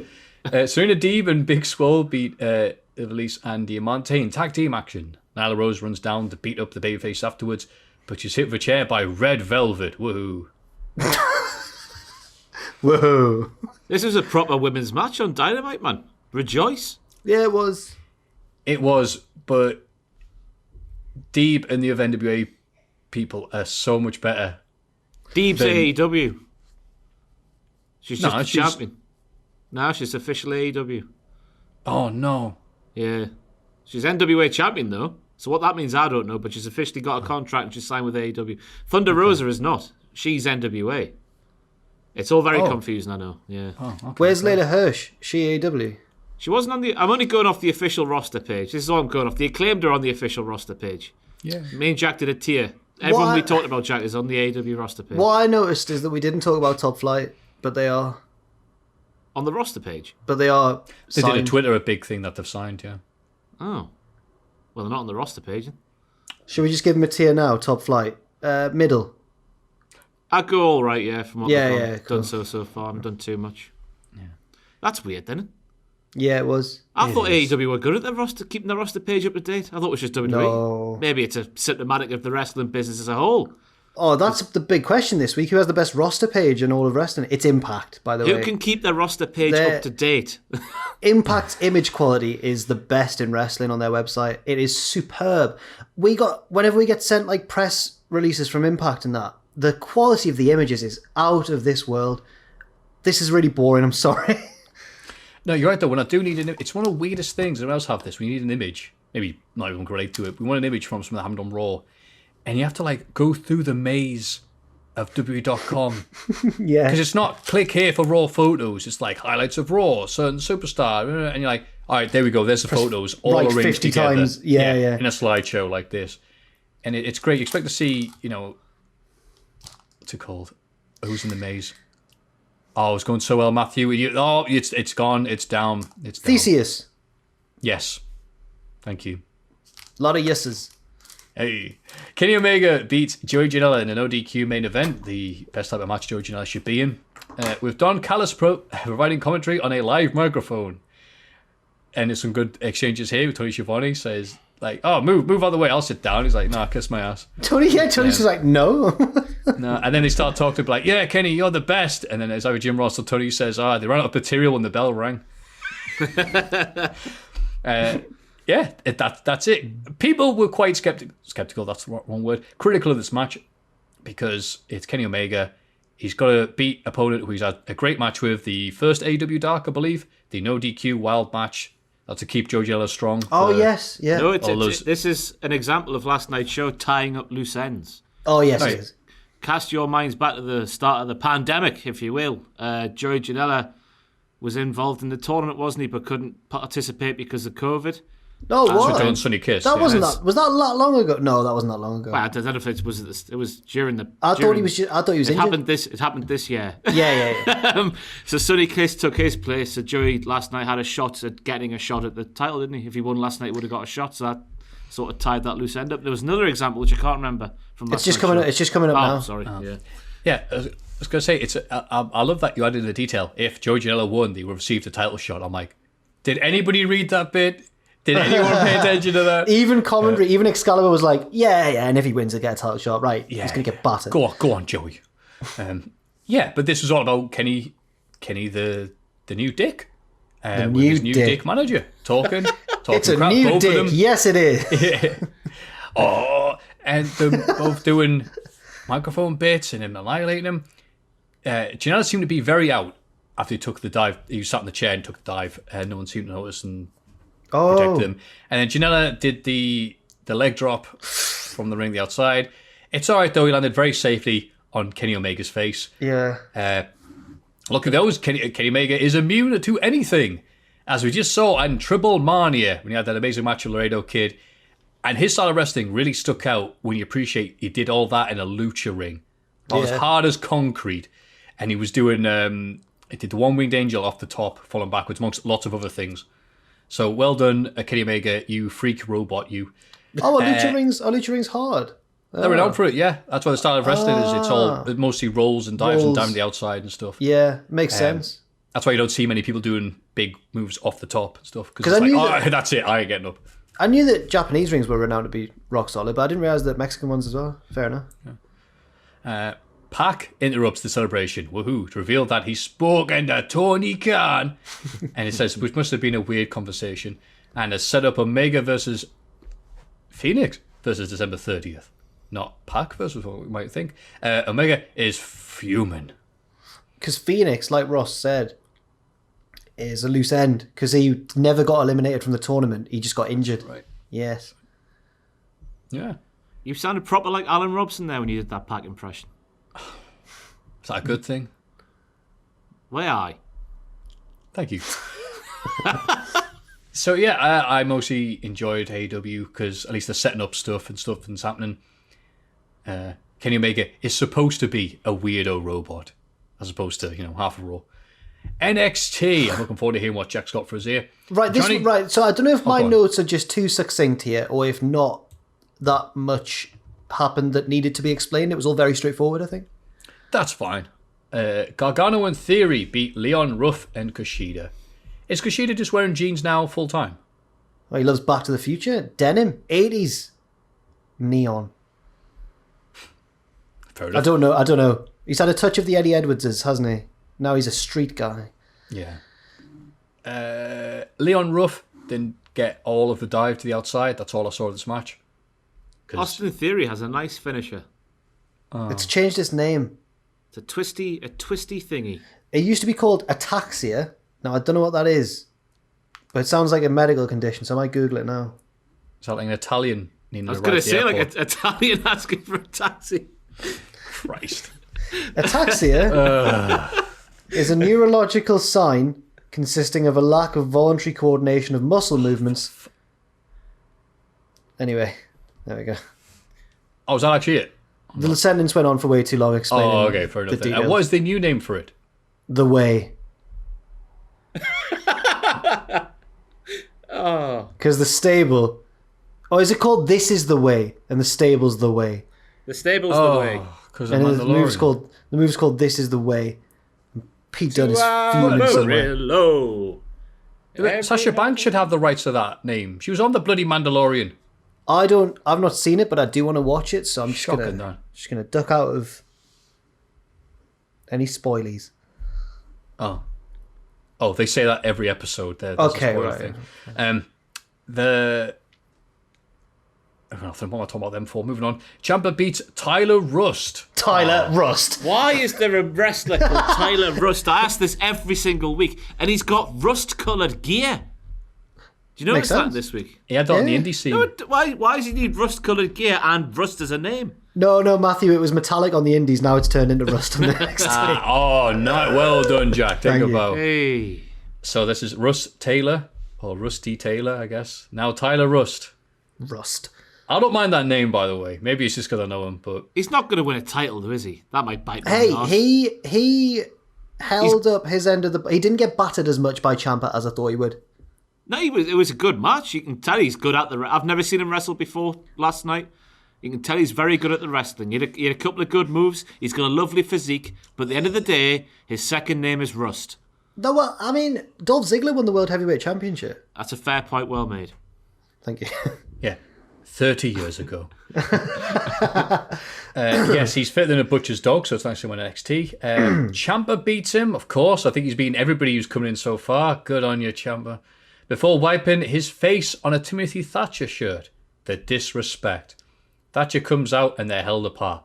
God, there's a lot of beef in that three-way scenario. Whoa, beef. So you know. Shredded beef. Lean beef.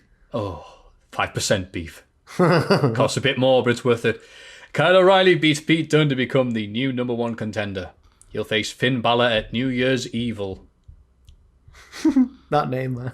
Wow, straight out of 98. Fantastic. No, that was a good match, though. Yeah, I was going to say, the match, if it was anything like the wrestling that they did at War Games, that was probably a good match. They're both really good and really good at wrestling each other, so... I mean, I will say I was surprised that Kyle O'Reilly won. I thought, because he's already wrestled Balor, they'd have Pete Dunne win, and he goes on to challenge Balor, but instead they've gone for Kyle. I'm not angry either. I didn't have a dog in this fight. I was happy with either man winning, but I was surprised that Kyle did. Because Kyle didn't get the job done last time. I hope he wins. I would love it. In the words of Kevin. Again, he's brought up Kevin Keegan. I brought up Kevin Keegan earlier today in the chat. You can never bring up Kevin Keegan too much. Yeah, I know. Falling off his bike on a game show. I had no idea though, like until discovering YouTube and whatever, and seeing the clips from playing for bloody Germany, and seeing how shredded he was. He was the Russ Taylor of his day. Kevin Keegan. You Couldn't believe it. The shampoo adverts in the showers. Whoa, they were too. I can't believe they made air during, before the L watershed. Whoa. He's a proper arsehole, that man. Sorry. Anyway. Indy Hartwell gets herself DQ'd after hitting Shotzi Blackheart with Candice's trophy. Candice beats down Blackheart afterwards. Yeah, sorry. Candice had a trophy in the opening segment, right? Which is, it's got Shotzi's head on it. So there we go. But because it's wrestling, I really don't like that stable. But because it's wrestling, the trophy got broken immediately. You don't like that stable? What would Pete Dunne say about that stable? It's not the way. I think I won best UK wrestling meme of this year. Oh, That God. was never this year, was it? Yeah.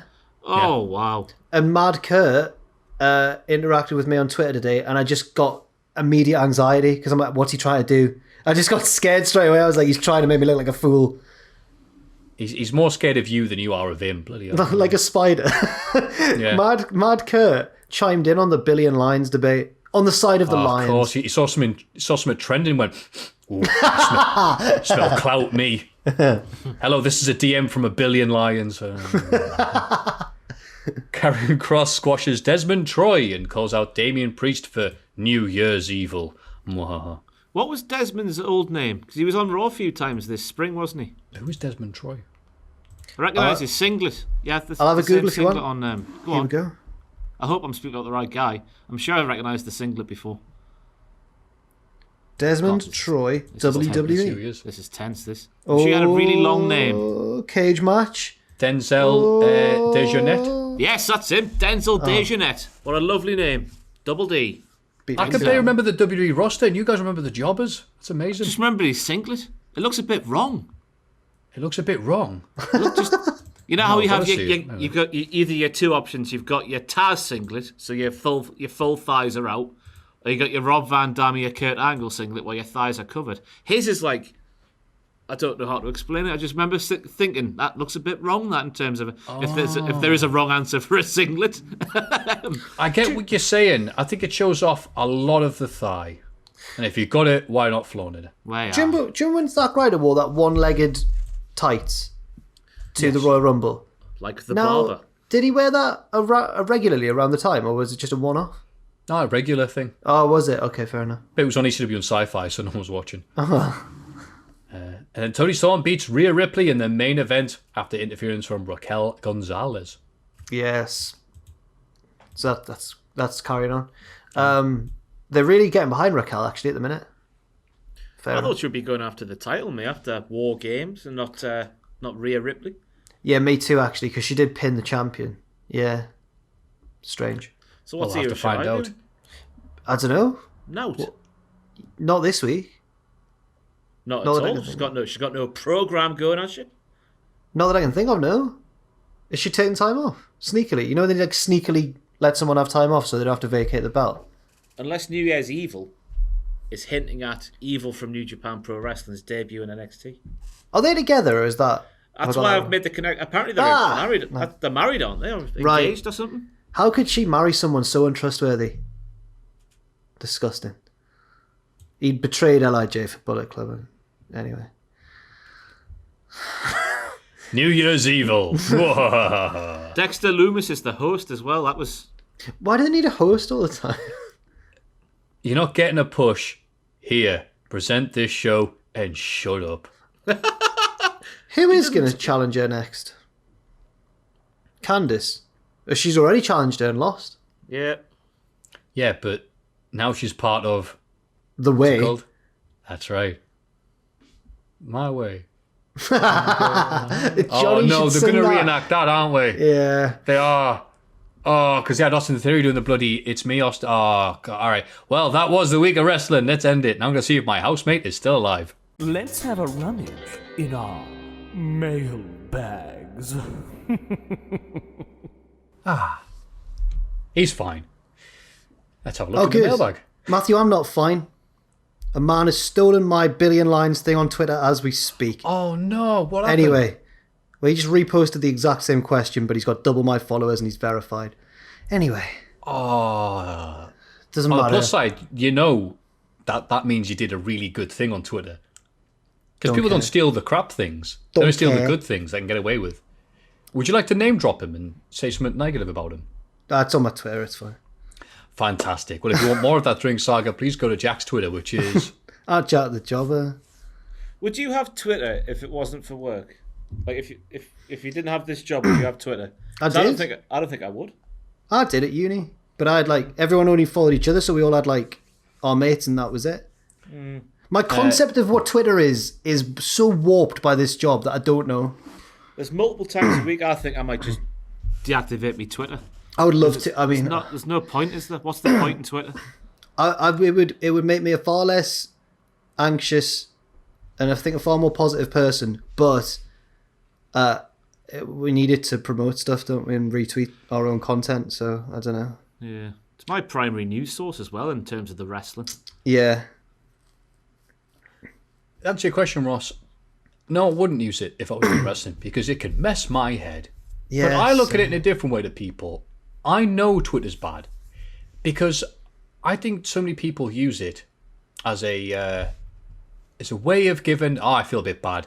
Please give me some endorphins. Let me feel good. That is not what Twitter is. Twitter's like going to a bus stop and yelling something like, I think Kenny Omega's all right, actually, and expecting everyone to turn around and go, that's a good opinion, we value you as a person. They're not. They're going to yell, shut up, you idiot. And that's what Twitter is to me. As long as you know it, that's what it is. It's fine. So I wouldn't use it as much if I didn't have Twitter, if I didn't have the wrestling or anything. So if the Twitch DMCA apocalypse happens and we're all out of a job, it'll be the last you see of me. Been nice, folks. On that level, let's look at the mailbag. Dear Jack, Maffew, what a lovely segue, by the way, into like all that misery and stuff. I'm kidding. I love you all. Twitter is amazing. As long as you just look at the gifts, no reply to anybody. Dear Jack, Maffew, and Ross, listen in alphabetical order because I'm not picking favourites. Oh, it's the bit where Ross goes, what do you mean, last? And then chins somebody and gets suspended. Oh, yeah.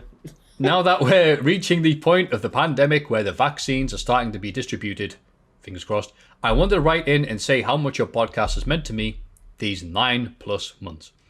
For the first 7 months, I was all on my own and pretty lonely, and I always had your excellent weekly podcast to look forward to. Not only have I learned about British TV and other cultural differences, but your banter is a favourite of my own.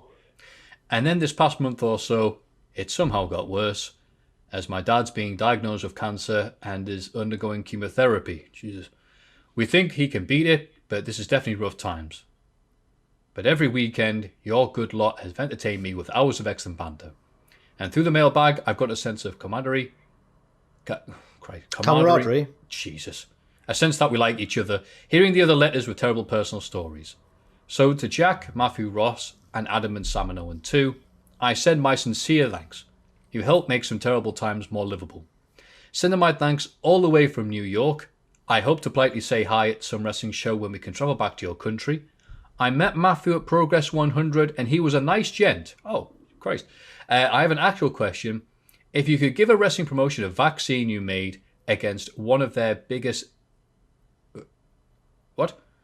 If you could give a wrestling promotion a vaccine you made, against one of their biggest systemic problems, what would it be and why? Yours, Henry.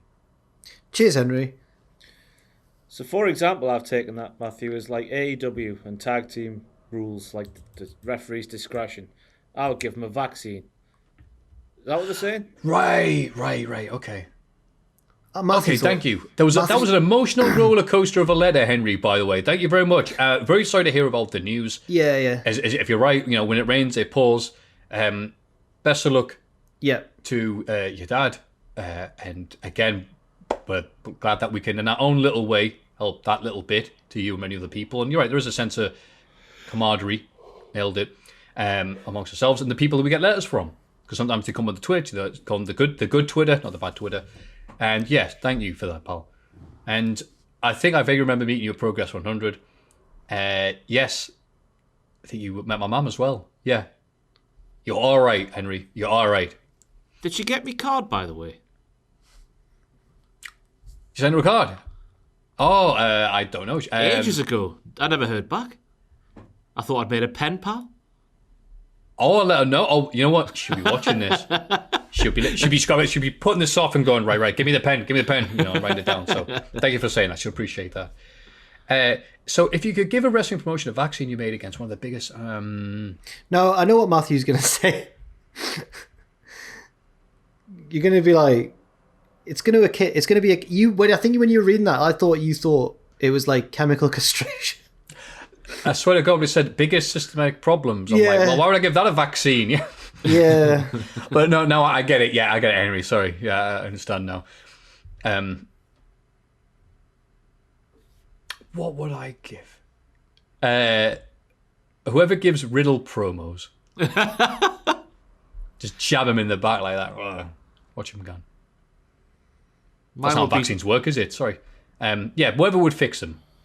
The prejudice, easy for me to say, that WWE give to the fat lads. How your Keith Lee's cannot do what he can do just because he's a fat lad. How Otis, as we call him on the podcast now, has to be dead.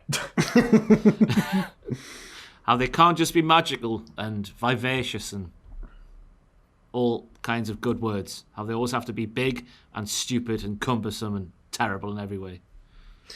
Do you think how they went there and Drew Gulak got the PowerPoint and pointed at Keith Lee and went, click, picture of Otis.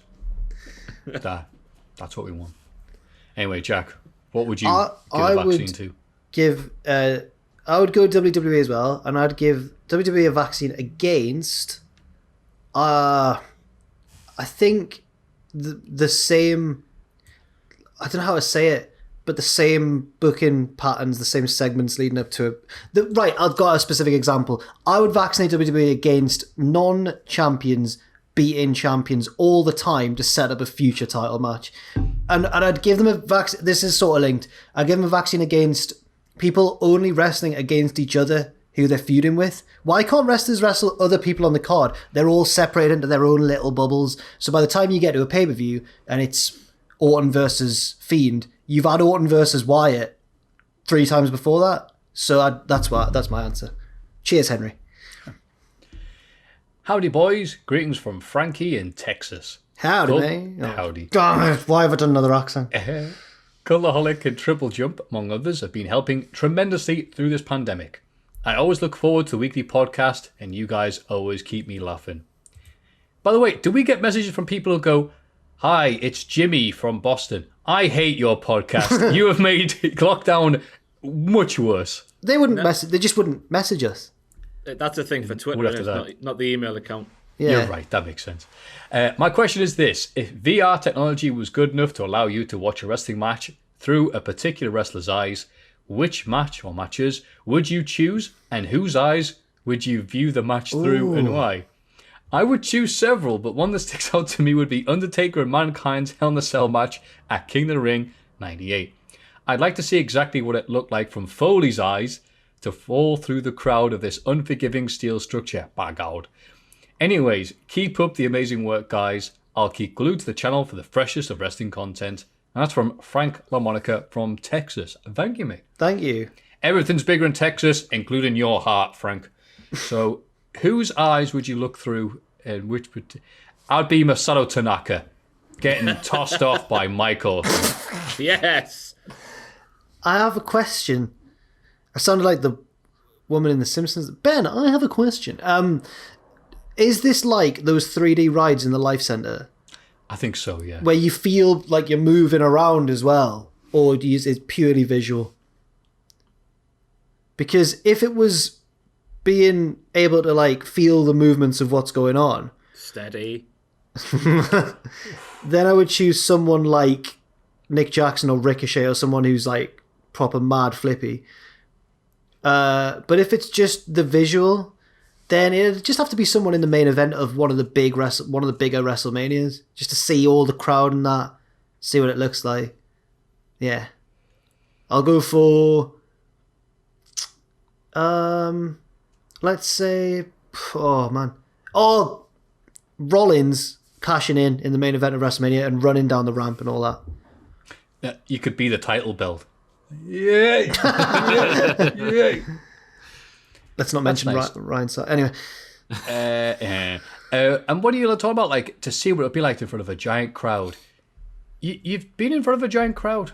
No, I'm not. You're at StarCast 2. At that panel. Oh, yes. Yes, I was in front of a giant crowd. We all were. Yeah. Absolutely. You're right. You want to be modest. You don't want to say yourself. That's actually fair enough. Yeah. I thought you meant WCPW, and I think Oh yeah, wait. There were actually big crowds there. Sorry. Well, I think the biggest we did was probably in one of the ice arenas, and it would have been about 2,000. Is that wildly overestimating it? I actually don't know about their draws. There was one of them that was 2,000 and something. The one where myself and Jack and Adam had a bigger queue than Bret Hart. That was bad. Oh, bad crap. Bad man. Me and Ross were stood next to Melina's table and just having to make small talk with. That's how we met Melina, by going. Oh yeah, you've told that story once or twice. Yeah, felt bad, but Melina was happy to be there. She was having a nice time. I think I'll have to look for the attendance records for WWE another time. Altrincham, that one had 2,000 ish or something like that. That's massive. That the one I had to go out and do a bit in front of people as well. That's mad. Awesome. Well, while I'm having a look at the Cage match for this, what about you, Mr. Ross? I would take any match against The Undertaker because everyone you hear speak about The Undertaker, no matter how big a name they are and how experienced they are, they all say their knees start quivering when they're stood in the ring just watching The Undertaker come towards them. So I want to feel what that's like. So insert any big Undertaker match where he has a good entrance. Yeah, fair enough. So you want an Undertaker match with a good entrance? Oof, I have to look for that one now. That was a crap joke, sorry. But, and that is all the questions we have, because we've got some Reese's Pieces. So thank you very much for those lovely messages to one people. more, isn't there? No, I stuck it in Reese's Pieces instead because it was a bit more of a Reese's Pieces type format. Oh, fair enough. And he mentioned it in Jack knows what he's doing, Ross. In the body of the text as well, he said, I think he said something along the lines of "This is a Reese's piece." The guys replied that I've had a go at on Twitter, by the way. Breaking news. News at 10. He's put, because I've quote retweeted him and put, "What a mug," because I'm being pathetic at the minute. And he put, "Yes, I know you popularised this, which is why it's been all over Irish Twitter for the last 2 days." So he knew, and he didn't give me credit. This really doesn't matter in the grand scheme of things. I can't believe 90s WWE would do that to you. Anyway. Well, that were 2 questions. If you have any questions of your own, please send them to mailbag@cultaholic.com.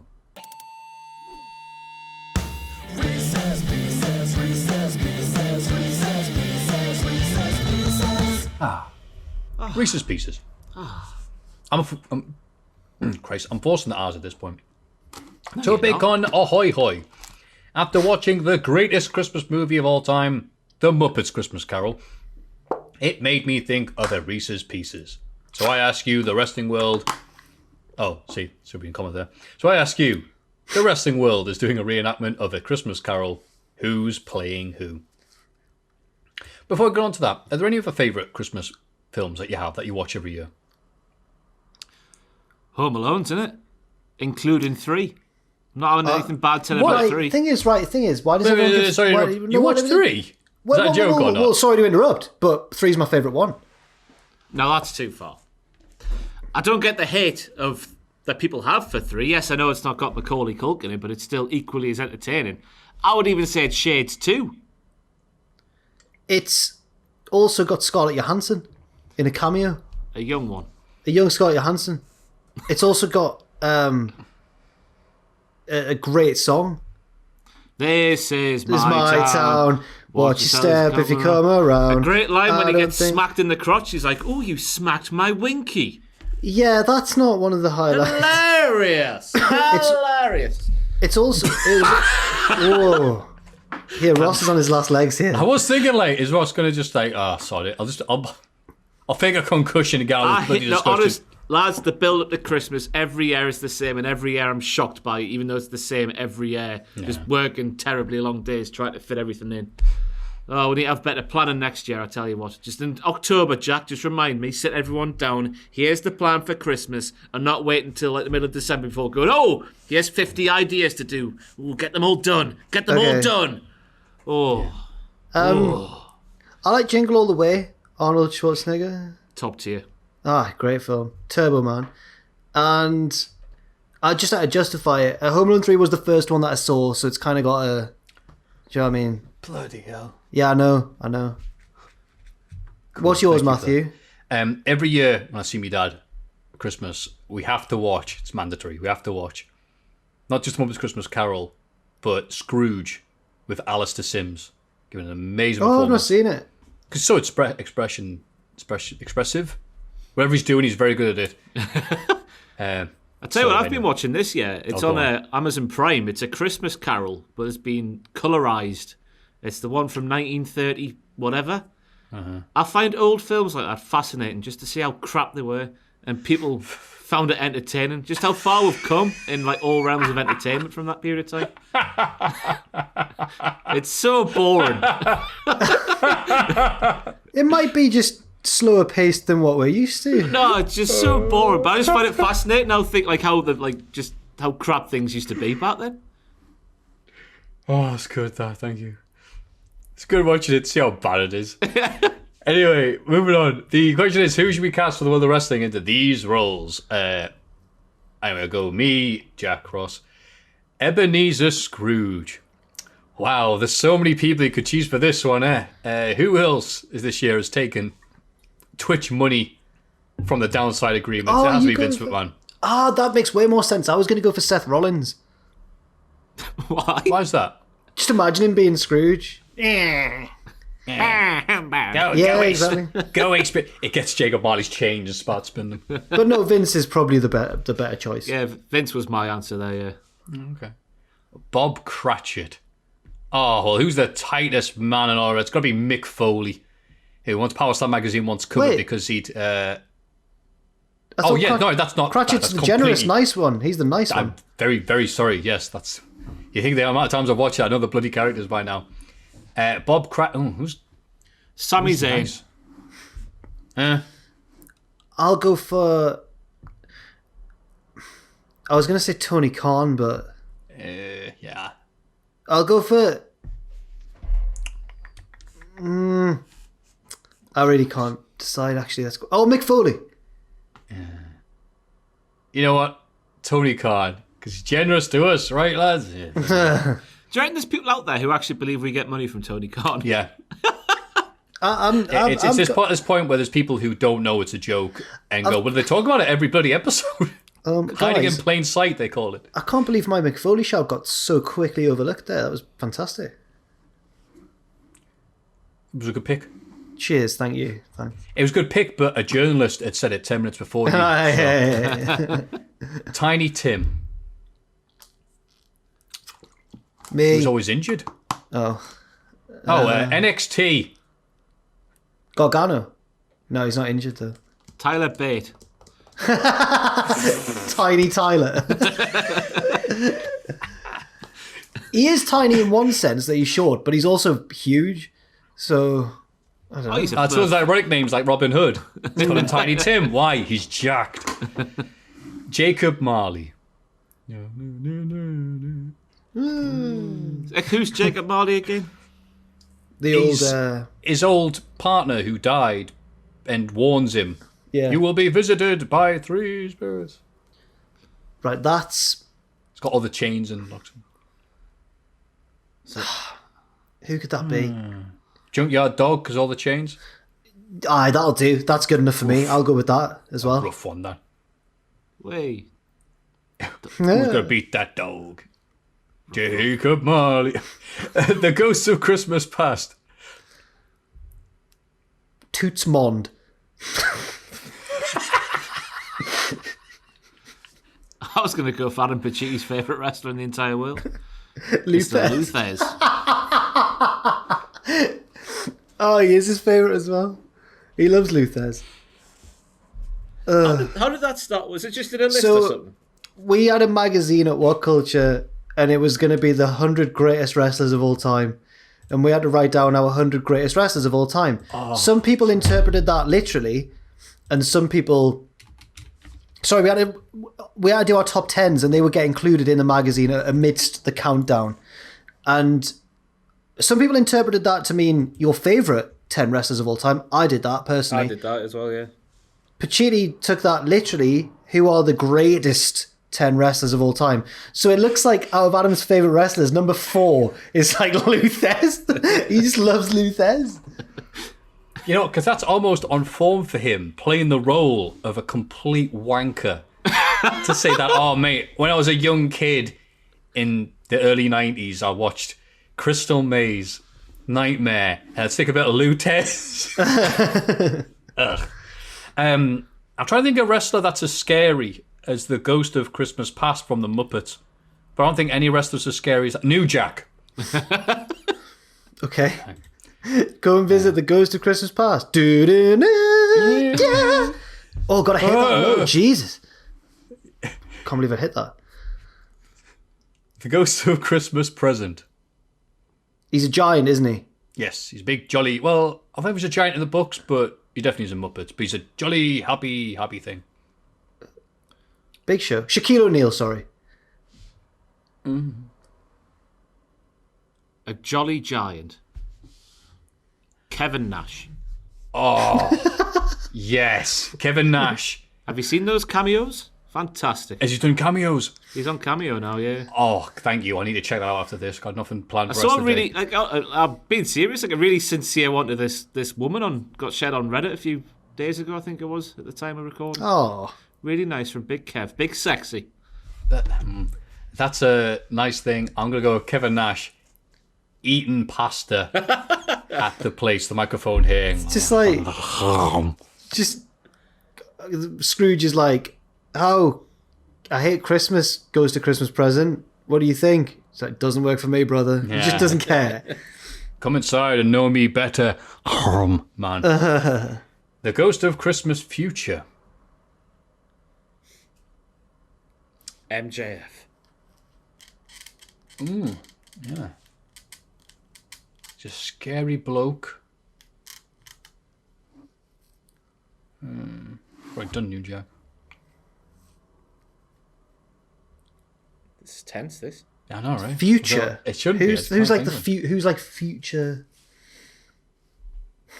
Future should be Tony Khan. Ah, damn it. I don't know. I really don't know. Pac, because I can't think of anything. Walter, because another of Matthew's favourite wrestlers. Well done, you. Wait, no, Walter can't be the Ghost of Christmas Future. Isn't the Ghost of Christmas Future the one in the scary, like, Dementor's hood? He looks like one of Undertaker's druids. He's the Grim Reaper, basically. Oh, well then... He has to tell him, like 5 times, look at the grave. But Spirit, what does it say? Yeah. Look at the grave. Spirit, tell me it's... Look at the grave. Look at it. Because of that, I'll go for the higher power. Before it's revealed to be Vince. Yeah, who's it? It's me. Scrooge. It was me. All of that's good, though. And Mrs. Cratchit. Characteristics here, please. I can't remember this story at all. Where? I was in Scrooge as well as part of the Christmas play one year. I did double duty. I played 2 characters. Oh, who? I was in year 6. One of them I remember being in like one of my lines was, "It's your Uncle Scrooge." So whoever fits that description, that's what I was. And another character I played was it was called One of Somebody's Suitors, and I had to dance. Right, I was in year 6 at the time. I had to dance with a girl. Oh. And I got called all kinds of homophobic things for doing so. Oh dear. Yeah, that sounds like year 6. Yeah. Look at you dancing with a girl, you big gay. I'd do this thing with like a pirouette, and then she would come in here, and then I'd pirouette her back out and twirl. Woof, all the moves. So yeah, I don't know. I can't remember the story at all. I need to watch Muppets Christmas Carol. To be fair, it's been ages. Oh, since I've seen this it. is Miss Piggy. So a right bitch. I mean, I remember doing much in the book, to be honest with you. Who's like... Oh, wait. So a lass who, she's important to the story, but she doesn't do a lot. Wow, AEW Women's Division. Oh my god. I really thought you were going to say Stephanie, and I was like, Stephanie does loads backstage. Yeah. But I'll go for Stephanie because she's got similar attitude to Miss Piggy. Yeah, she'll like that. And finally, which 2 members of Cultaholic, here we go, would play Gonzo and Rizzo's narration role? Oh, wow. My god. Okay. Who's like Gonzo? Oh, this could be the least flattering thing. But no, but he does good narration, though. He's the good narrator, and Rizzo is the silly narrator. Good narrator, Gonzo is Tom. Yeah. Rizzo's a rat.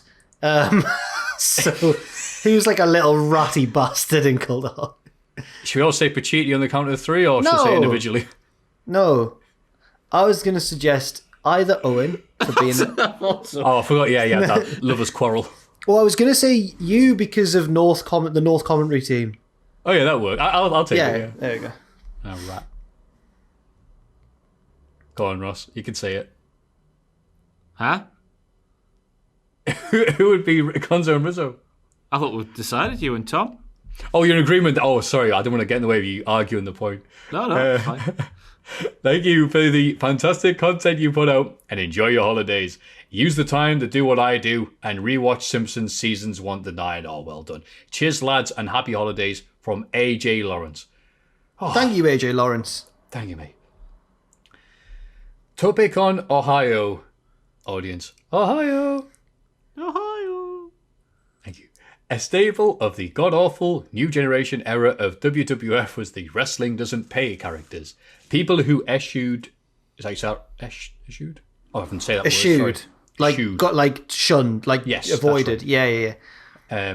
Eschewed. Having a character in favour of having a profession.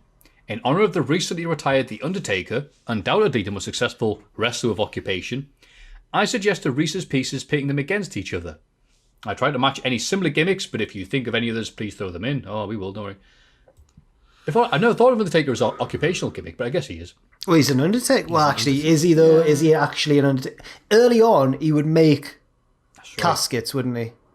There you go. This is an heart attack. This is an heart attack. It would be fantastic. And Bearer would, because he'd be in his little workshop, wouldn't he? And Bearer would be like, "Ooh, look at him go!" And he's kind of just Bearer's the slowly. salesman. Yeah, That's yeah, right, yeah. Sales department. Ah, yes. Bearer's going, no, Yoko's way fatter than that. Make it wider. And Nick is going, oh, for God's sake. So here we go. We'll go on the same circle before. Big Boss Man says cop, anytime period, versus the Mountie, ... a Mountie. What we're picking here, who's better or what? Yeah, who's got the best similar gimmick? That makes sense as we go on. The Mountie, hands down. Boss man. Yeah, I'm going to go with the Mountie. Because he was only around for a very short time, and we still talk about him. The Goon, hockey player. Abe Knuckleball Schwartz, Oh, a baseball player. New the gen. goon. The Goon. The goon. The Just goon. because Howard Finkel saying his name is fun. The goon. You know what? That is a very strong reason I like him. I can't remember Abe doing anything. David Otunga, lawyer, versus IRS, Inland Revenue Inspector, versus Joseph Parks, lawyer. Oh, was that what Joseph Parks was? Yes, he was Abyss's lawyer. And AJ Styles. Oh, that's right, yeah. Who was the first one? Oh, hang on. You got for IRS. Yes. I mean, I'm also going to go for IRS, but I think Otunga gets too much flack, generally, in life. IRS, because Tom and Justin, who'll appreciate the plug, keep on reminding me about when IRS was viewing The Undertaker. IRS went to a graveyard and saw a wreath and went, I'm going to take this because you didn't pay the funeral tax. And took wreaths off graves. It's like unbelievable. Brutus Beefcake, barber, sort of. I mean, he did have the big clippers. Rico, stylist. So who's better out of Bruce Beefcake and Rico? Well, Rico had more style, so Rico. Bruce Beefcake. There's a promo at like WrestleMania 1 or the Wrestling Classic, one of the very early pay-per-views. And is it Johnny Valentine was his manager? Yeah, Or Johnny V. Yes, sorry. And he's cutting a promo, and then Brutus has to say something, but he can't think of his line, so he just goes... He just blows a raspberry. It's crap. And also, because he was originally built from parts unknown. And I wouldn't have thought of Brutus Beefcake as someone built from parts unknown.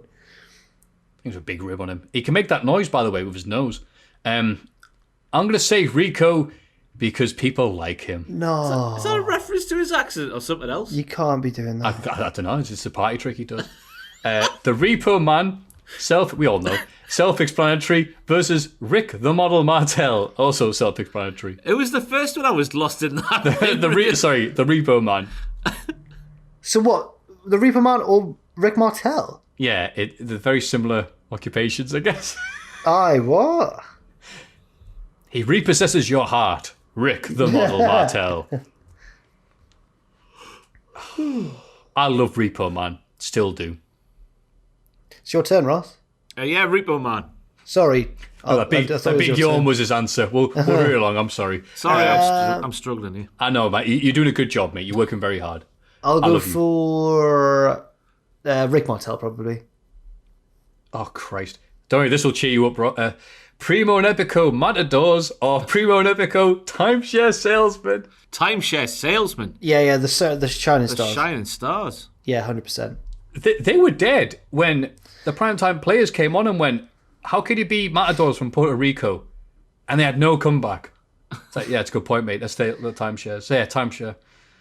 3 count, boy band versus Elias, guitarist / multi-instrumentalist. 3 count every day. Yeah, 3 count, one of the first anything to do with wrestling that I ever remember. We like Backstreet Boys, NSYNC 2. Britney Spears is kinda cute. I was going to say Elias, but then I remembered 3 count had Tank Abbott as their fanboy. Yes, DJ Tank Abbott. And Tank Abbott lost a match to a man named Cabbage. And after that, a real fight, the UFC thing. And after that match, Cabbage did the 3 count dance to Tank Abbott. Okay, a WCW fan.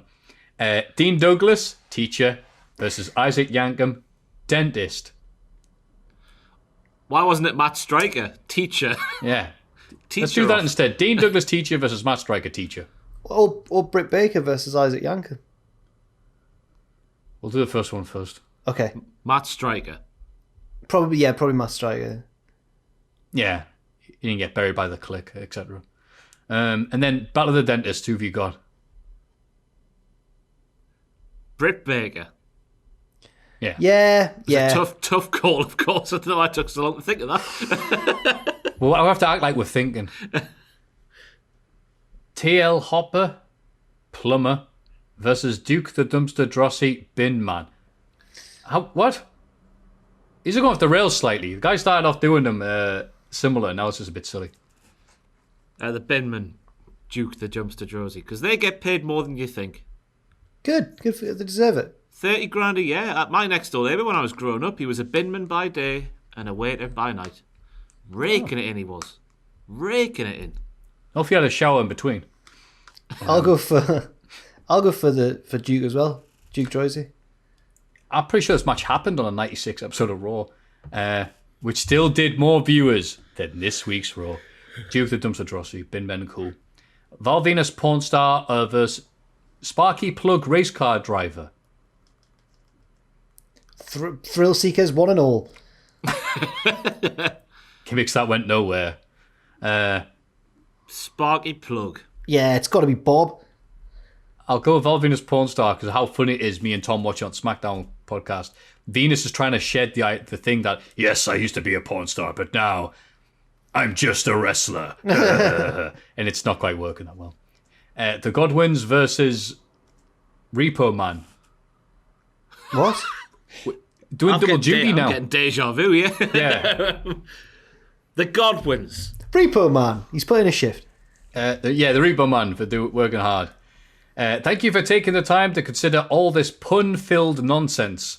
As always, thanks for the content, and I'm holding out for a That's Gotta Be Kane special. Liam. Oh, he listens to the SmackDown podcast. Fantastic. Thank you, Liam. Well, the other guys appreciate the hell out of that, but I love you for it, mate. That sounds like a Tom Campbell joke if ever I've heard one. It's very certainly radio. is. It's very daytime radio, that. Yes, it certainly is. Okay. That Back was... with the ill behaviour. That gets me every time. And Finn Alamo. I like when he says that. That's very good. That was all the Reese's Pieces for 2020. I miss going to North and Tom just killing it in the ring. He's such a good ring announcer. I've made it sound like he's a wrestler there. I just missed it. Dude, people would show up for the pre-show, which was Tom and Silly Bugger. Silly Bollocks, whatever.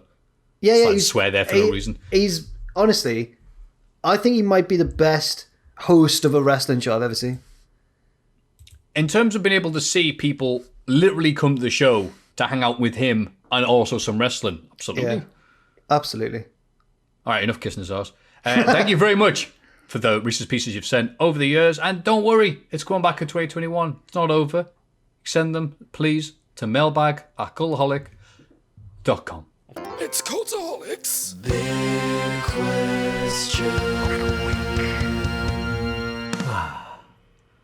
What a bloody horrible year it's been, but a lovely podcast all the same. Don't worry, one more to go, we're out of here. And what better way to celebrate the end of 2020 by looking at the last pay-per-view of 2020 and seeing what the best match is going to be at TLC this Sunday. So, according to the ever-reliable Wikipedia, we have New Day versus The Hurt Business for the Raw Tag Team titles.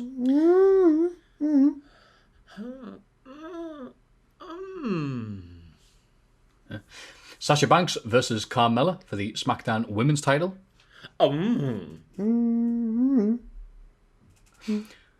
Roman Reigns versus Kevin Owens in a TLC match for the Universal Championship. That second noise was for the table breaking.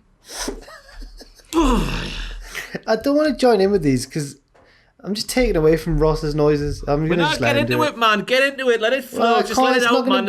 Don't be embarrassed about it, man. I'm not embarrassed about it. It's just you did one in recent months that was such a good noise. I just thought I can't replicate. What was the noise? It was a match that sounded pretty decent, but not like blow away. And you went, and I just thought it was absolutely fantastic. I was like, how do I even match this? That's that last one for Jack on his own. He didn't do one. Yeah, I was going to say, this next one, it'll just you, Jack, all right? Nia Jax and Shayna Baszler versus Asuka and Mystery Opponent.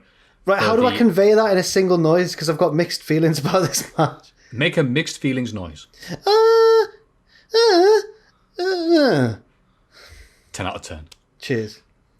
The Fiend Bray Wyatt versus Randy Orton in a Firefly Inferno match. Sorry, a Firefly Inferno match? What? Go to Wikipedia. Shut up.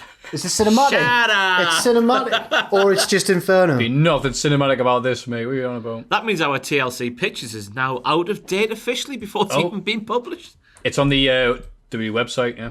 And the Firefly predictions. Inferno. And the predicciones. Firefly Inferno. Randy Orton and The Fiend are set to turn up the heat at TLC in the first ever Firefly Inferno match. Orton and Wyatt are no strangers to destructive flames as the Viper once sadistically burned down the Wyatt family compound. Are no strangers to destructive flames. Wow. Last week, the Viper trapped Wyatt inside a burning box, but the Fiend emerged unscathed to punish Orton for his brutality. Now Orton will have to step inside the Fiend's twisted inferno, and he, in capital letters, never forgets. After the Fiend's mind games cost Randy Orton an opportunity to once again compete for the WWE Championship, the Viper fired right back by taking hold of Elixir Bliss in an attempt to coax the Fiend during a tense moment of bliss. The Fiend has changed every man to step into the ring with him, but Orton has proven time and again to be a different breed of superstar. Can the Legend Killer walk through the fire, or will the Fiend burn Orton for his past transgressions? Wow. Oh, I nearly got it all out. Thank you, personal rights for WWE. That was beautiful. That was poetry. He had ambitions of, doing the Royal Shakespeare Company, but he's writing bloody type. He's writing copy for WWE. Or Drew McIntyre versus AJ Styles TLC. We didn't do the noises for that Fiend match. We got distracted. What do you think of the Firefly Inferno match, Ross? Burn, baby, burn. Disco Inferno, burn. Or Eternal Flame by who's it by? The Bangles. Oh, yes. Oh. Is it the Bangles? What? Yeah, it is. This eternal. That's them. That's the Bangles. Atomic Kitten's a cover, Maffew. Aye. No. She's on a horse class. Walk like an Egyptian. I didn't know that. You know what? They made it their own. Atomic Kitten. You know what blew my mind in terms of being a cover? Top Loader. Dancing in the Moonlight. That's a cover. It's a cover. Wait, that was everywhere 10 years ago. The original. No, 20. Oh, 20. Jesus, you're right. Don't say that. It's I'm sure the original's a bit more like jazzy, a bit more slick, a bit more. I'm in a bar drinking whiskey. Yeah. Torn was the one that did it for me by Natalie Imbruglia. That's a cover. Yeah. What's going on? What's going on? Yeah, your noise, please, Jack, for The Firefly Inferno match. We get it almost every night. And maybe the main event, yeah, probably will be Big Drew versus AJ.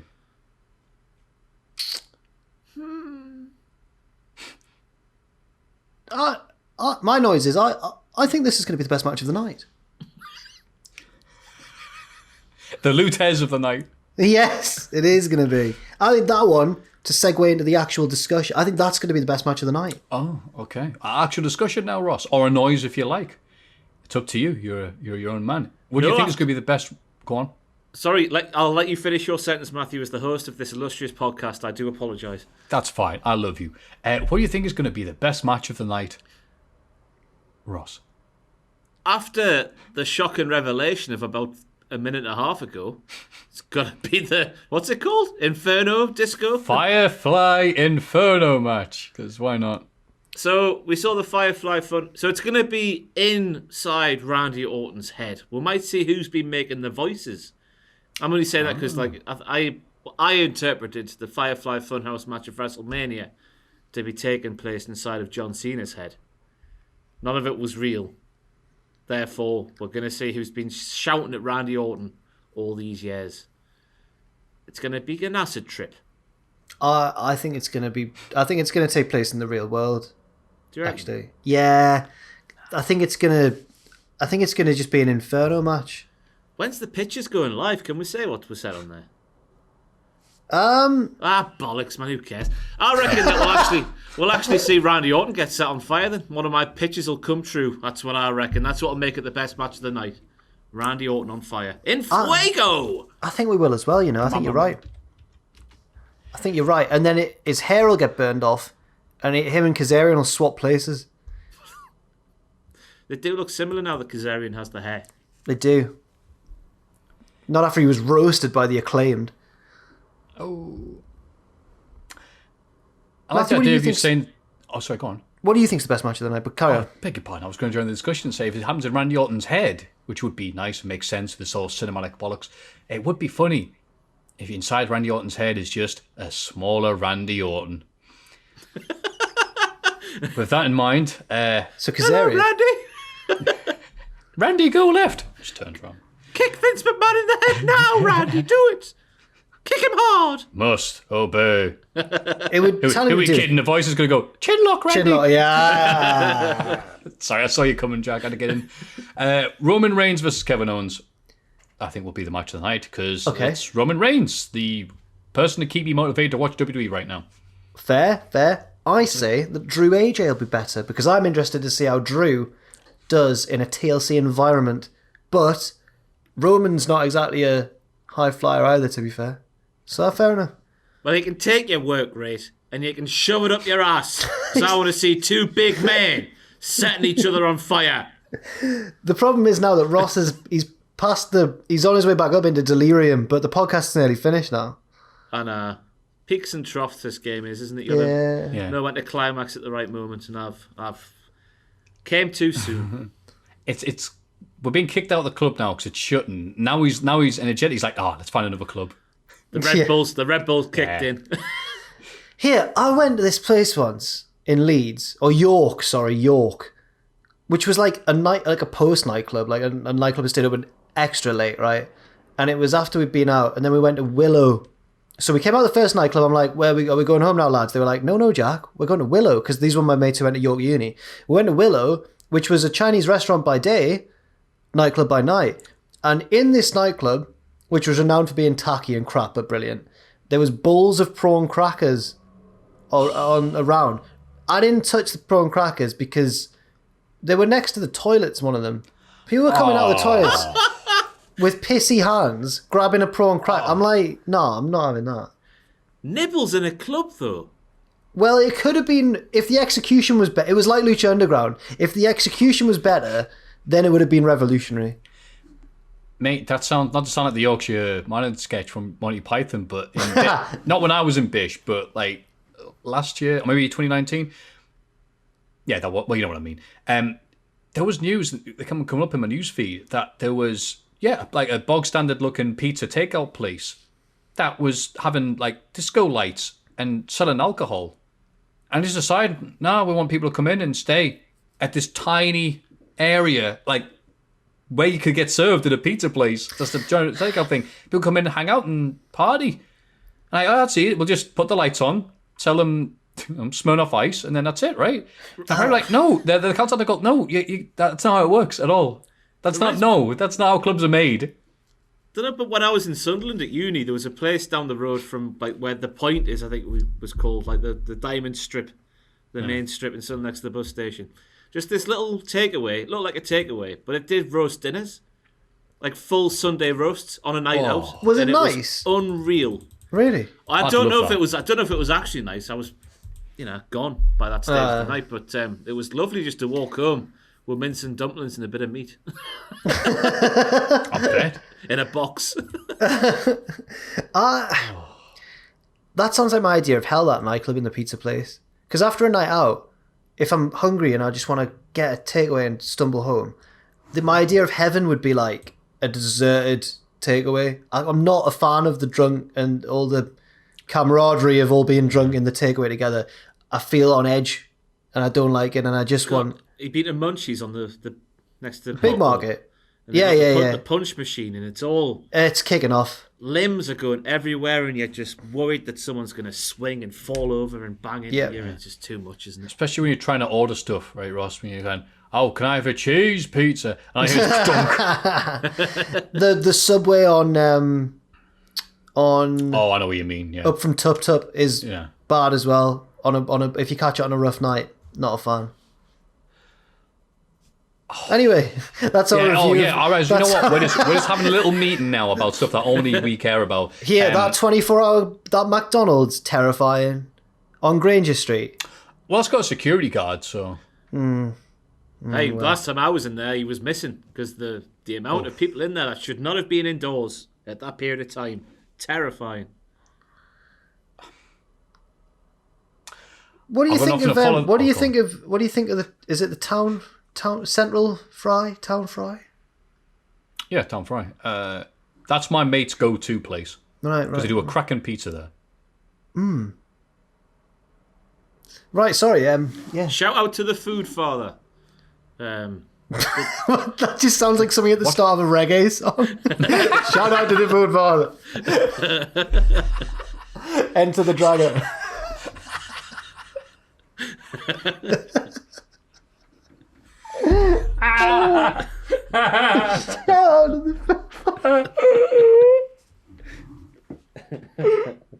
What is the food father? Sorry, just a fantastic takeaway establishment in Newcastle upon Tyne. Never tried it, but now massive ratings on Just Eat. I'll never forget that. I'll never forget that. Now I'll try it.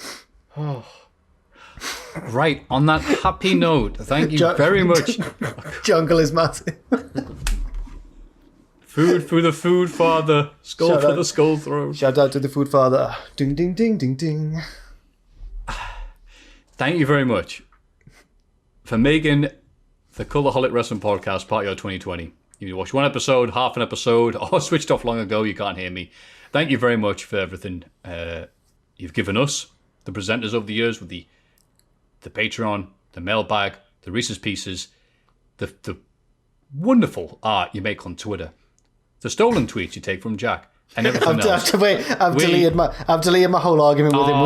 We've seen the natural arc of a Twitter argument in real time on this podcast. Got really angry, tweeted him, thought better of it, deleted it. Went to the food father, felt better.